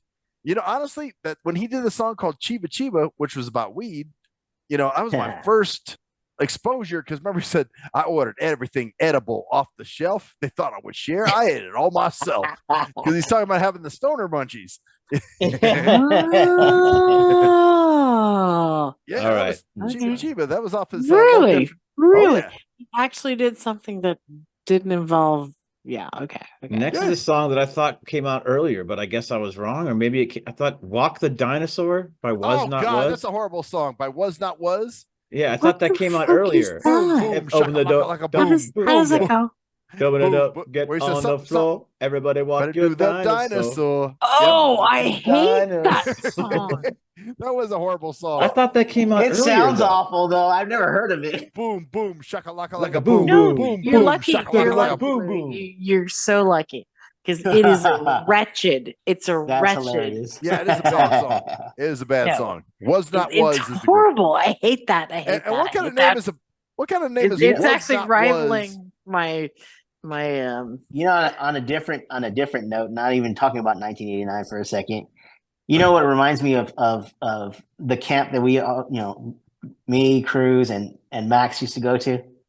Yep. Yeah. Is if you be my bodyguard, I'll be yeah. What's his face? Paul Simon. Oh Simon. my god, Yeah. That was 88. Yep. That was 86, like, guys. oh my gosh, That was like like I'll hear that. 86. There's a commercial. Understand that song at all? There's a commercial that It comes doesn't make on and it sense. has that song, and I'm like, oh my gosh, I'm like transported back to that camp. Like, oh my god, that's But crazy. what is he talking about? I have no No, idea. no. You No know, if idea. you be my bodyguard, I will be your long lost pal. And you then can call me I will Buddy, call you and Betty. I'll call you Al. Betty, Ben, you Yeah. call me. You can call me. They just, I you know what they, have you know what they zero did. You understanding. know what they did. I bet you I know what they did. Just production style. They came up with this. Dun, dun, dun, dun, dun, dun, and they're like, we gotta put something to this. I don't know what we're Yeah. gonna do with this, Yeah. but let's Right. see what we can come up with. And that's the Well, best they fucking came up And with. you're right, because I'll go you one further. They had the African singers Mhm. doing the because they're like the lifesavers. They actually do the commercial for Cream Savers. She ducked that back down the alley with the No, they roly did. poly It was the little same bat people. face girl. Yep. So that one,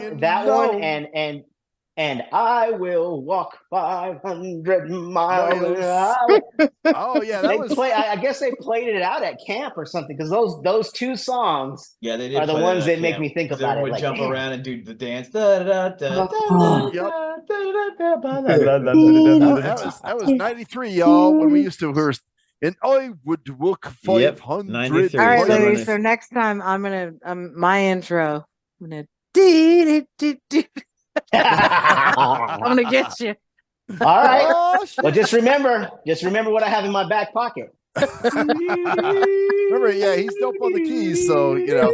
That's true. Oh. You know what? Next show, do that, man. I want to hear what you did with it, because that sounds kind of dope. All right, what's the next song after God, Was Not this Was? is such Well, I bagels was and gonna cream murder cheese on both a of stick. us. Next song is Vanessa Williams' "Dreamin'." Oh, that's a good song. I'll be dreaming, hoping maybe you will be there. And then we got No, this. it's not a This good is a really like a weak ass sauce. Top 20. Number 7 is a Rod Stewart song, so you know it's gonna suck ass. My heart Hey, can't wait, now, tell Rod you Stewart does no. This is embarrassing. What? Rod Stewart's got some shit. He's got some good songs, like what's the one he No, does? and Tonight. I'm sorry, Max, but I have to call you out on the Vanessa. No. Yeah. Oh, come on. My heart Come on, tells he's me. got some good shit. Like My No, heart can't tell me she no. does. If you But think that I'm- song sucks ass. Oh, not I'll that be one. dreaming. Come on, let me know. What about Tonight's the Night? That's fine. That's fine. No, Tonight's the night. what I'm saying is she's fine, but that song is terrible, and you have to admit it. It's terrible. Which one? Oh, if you think I'll I'm be sexy. dreaming. Oh, okay. All right. Oh, we're going All back right. to Vanessa Williams. Okay. Oh, is it a Dreaming song? I thought we were going. I thought we were talking you about were Rod Stewart. No, I had to backpedal. Oh, okay. Oh, Rod Stewart. baby, you will be there. That's what I was like. that song. Oh, is she calling Let's talk Rod about it. Stewart a she? Yeah. I was like, Well, I where's she kind going of with that? am. You know what? Some guys have all the luck. That's all I gotta say. Some guys have all the have pain. all the This brains. song I is one of hate the better Rod ones. Stewart. This is the one that's when you want it. Oh, hell no. Oh, yeah, okay, that's a bad one. You're Wake right. up, missing you. Wake up, missing Jeez. No, Yes, no. And another annoying song at number 6, which would be the REM smash. Oh, Stand shit. in that Oh, place no. Rammed in the place where you shit. And okay. Yeah, but that was that song. I actually like that song because Ah. it reminds me of there was a comedy show. It was like a sitcom. Yeah, Parker Lewis Can't Lose or whatever it was, right? Or what was it, man?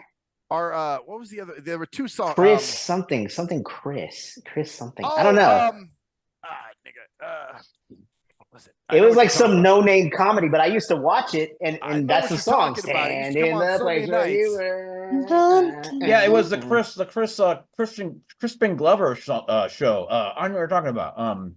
Anyway, yeah. No, it was Crispin Glover. There's Parker Lewis Can't Lose, and then there was the other one. Oh shit! It used to come on the story of Chris or something like that. I know what you're talking about. Yeah, exactly. Yeah, it was like that. Yeah, it was. Yeah, and I used to watch that show, so every time I hear that song, I think about the show. I don't think about the song really like that. That song was a horrible song, though. Yeah.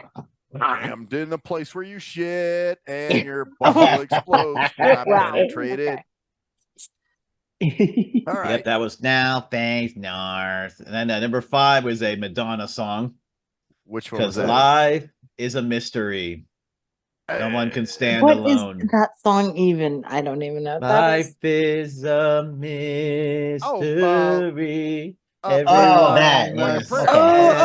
a prayer. Just like a prayer. What the? Okay, here's the sick thing about that song. Even I know that song. Damn. Of course you do. It's all over the radio at the time. Here's the sick thing about the song. It's basically, well, I mean, it's not necessarily sick, but what a lot of people don't realize is it's about giving a guy a blowjob.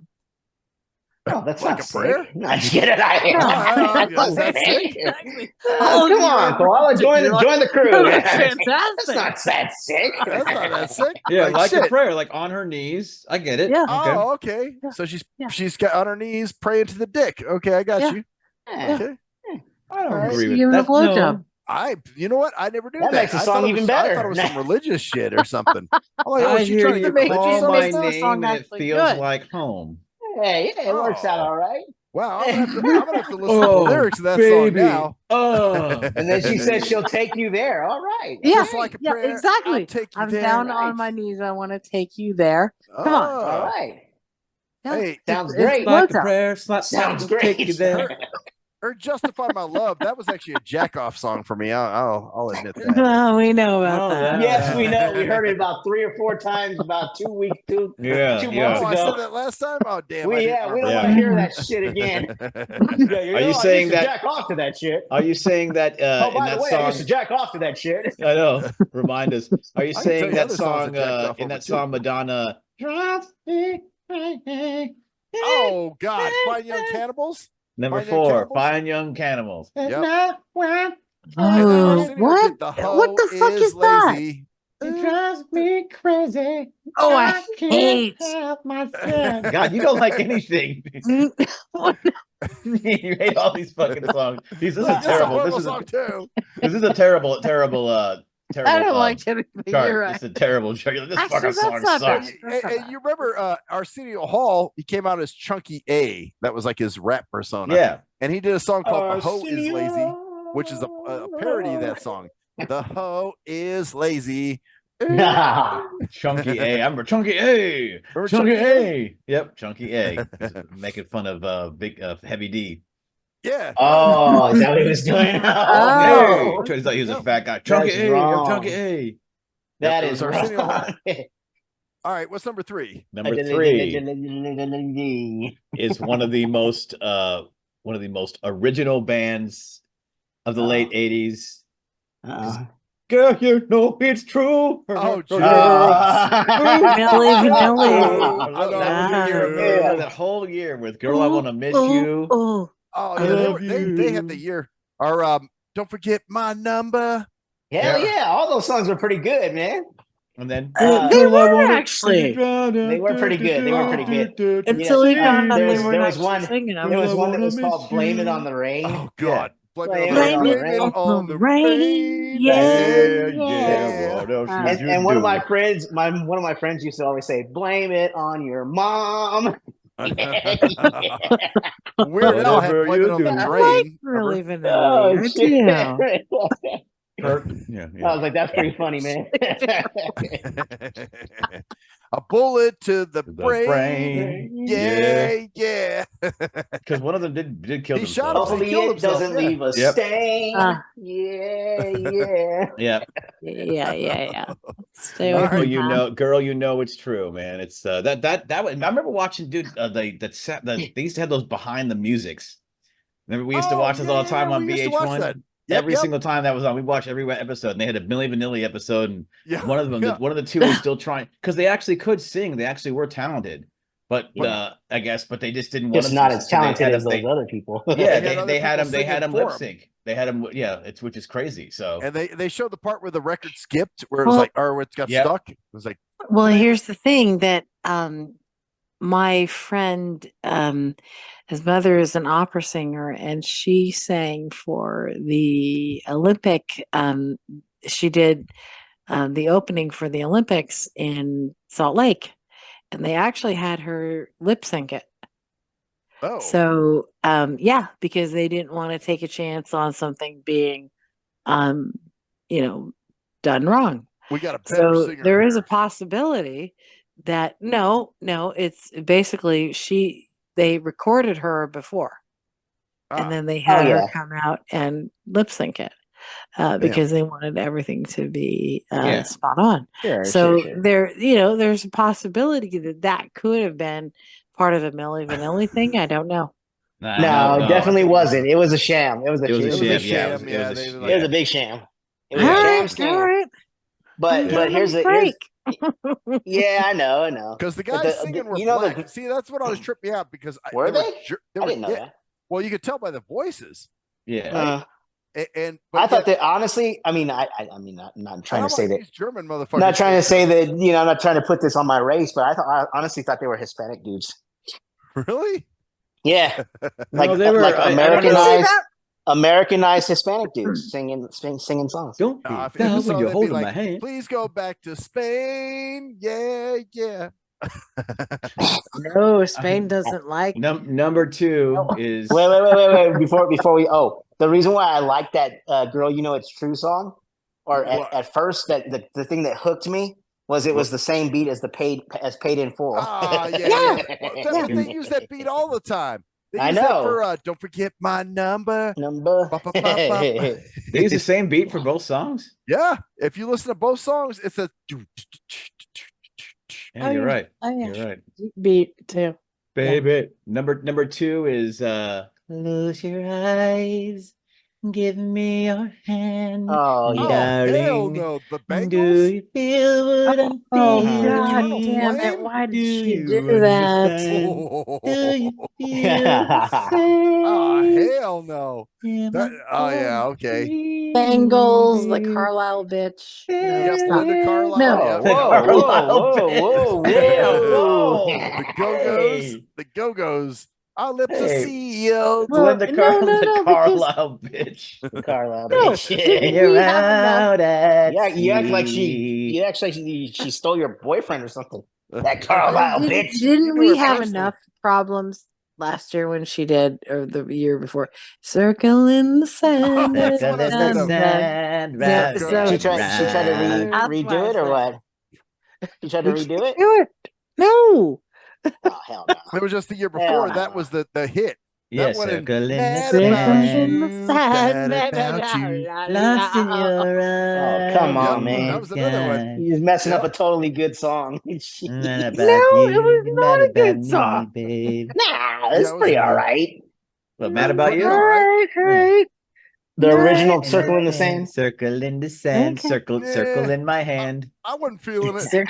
But jism in Round my and hand. round All right, I'll give her that one, but I will Pressing not up against give her my close your eyes, wet moist Colonel mouth. Flynn. Oh, yeah. What was number one? Terrible. No, number one is actually a band. It's their first hit, and I know. So I watched something about this band. They had almost six top 10 songs in 2 years, and then they didn't have another song again. And this is their first hit. Wow. And it was Roxette. Oh, you got the look. You got the look. You got the look. Yeah, you got Yeah, you got the look. What other songs do they sing? They sing "Dress Listen for to Your Heart was Success." another one. Listen to your heart. Listen to your heart. Oh, okay. Then they also say goodbye or whatever. And then dress for success, taking it up on that's right. Dress for success. baby. Dress for success. Yep. Yeah. Then they had a couple other ones. They were popping that year. They had 6 songs that for 2 years they were hot, and then they were still big in their dropped off the country. face of the earth. Huh? Well, they dropped off the American charts, but they were still big. Yeah, they're probably still popping in other. Oh, they were for like 20 years. Yeah, because I watched for 20 years. Okay. Yeah. Damn. Okay. What? Yep. They were huge in their. They were actually big before they came to America too. But they had it was Dress for Success, crazy. Listen to Their Heart, The Look. There's a couple other ones that they had. I hate that song. Listen to your Listen to your heart. You don't like that one? That's a good one. Wrong with you? At least it has a good chord progression. Well, it does. No, it has a very good chord progression, but it's very grabby. You don't like songs with dramatic piano. Just admit it. Yeah, dramatic piano bothers you, doesn't it? All right, I don't like dramatic songs. Okay, so do you like John Lennon's Imagine? Yeah, I put up with it. That's dramatic piano. All right.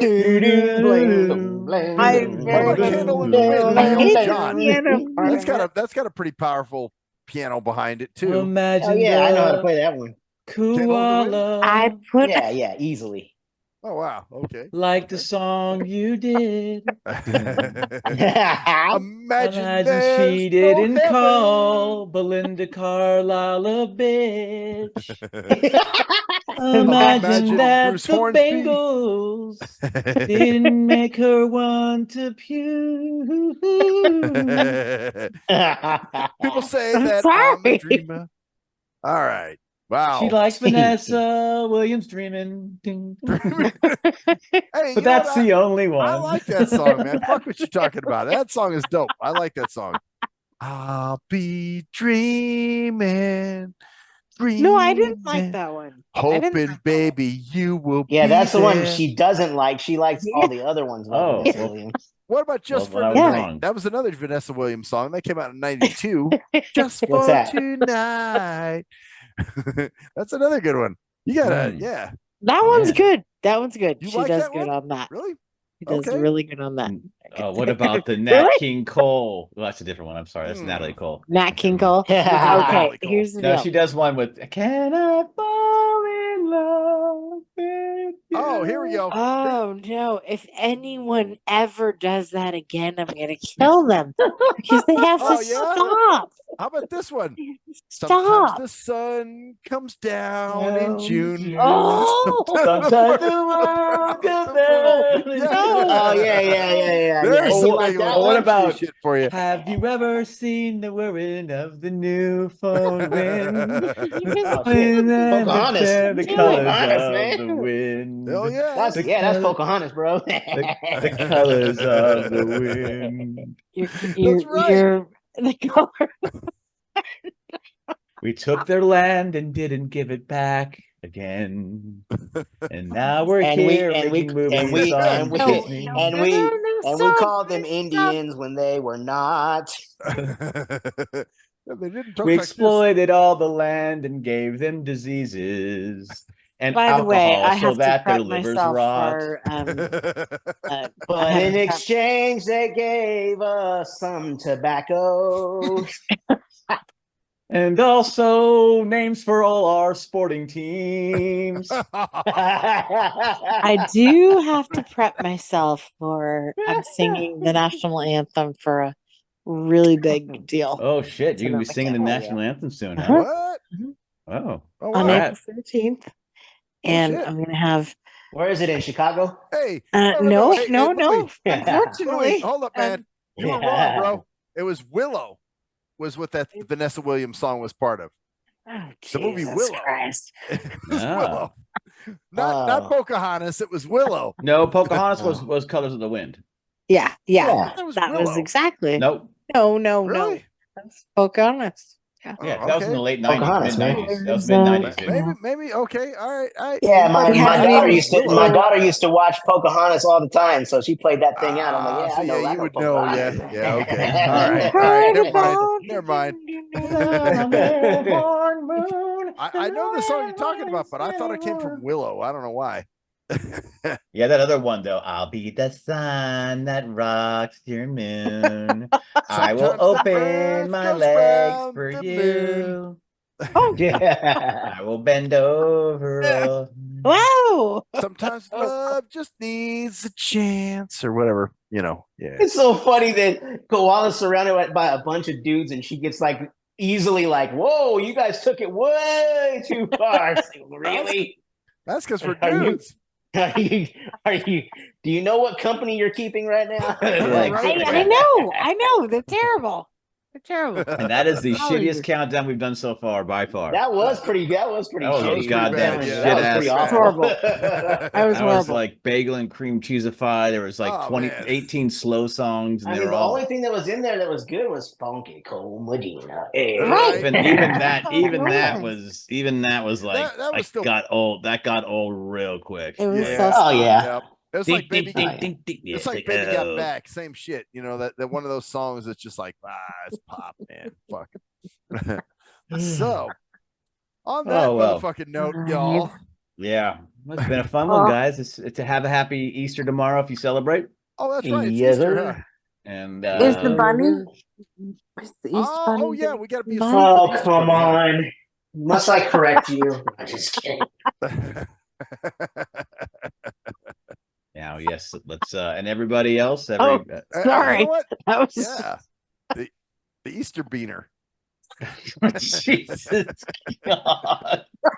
Jesus Christ. He doesn't. You tried You know what to he be- does? He hides his stolen merchandise in your lawn. Can you try to be normal? So you find stereos and hubcaps and shit. Hey, go look for your huevos. Look at It's the Easter beat. The Easter bunny. Your Easter bunny. They're stolen merchandise. Looky Peter Cottontail riding down the pony trail.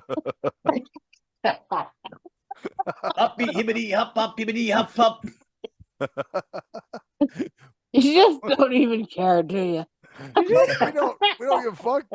Hey, you know what? I've been doing this shit. We've been doing this shit for a long time.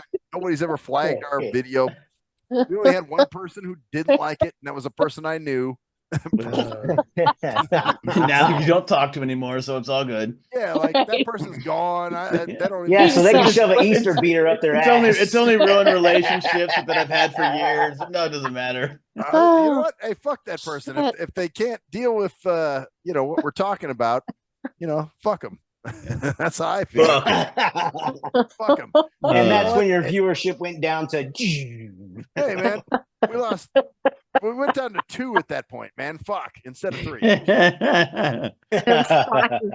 right.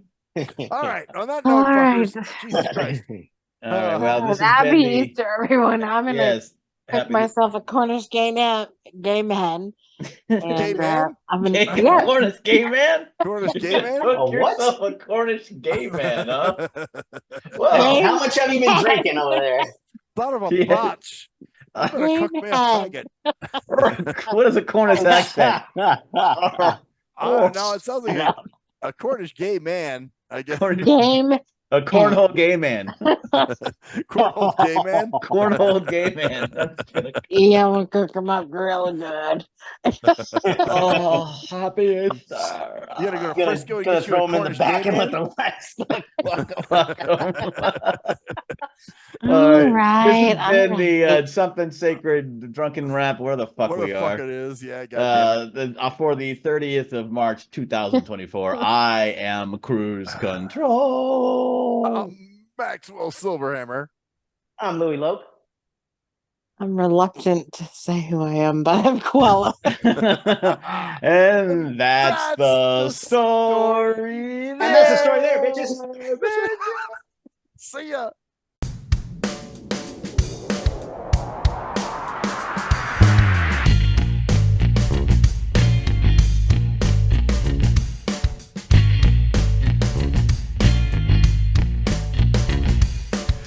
We are nothing sacred.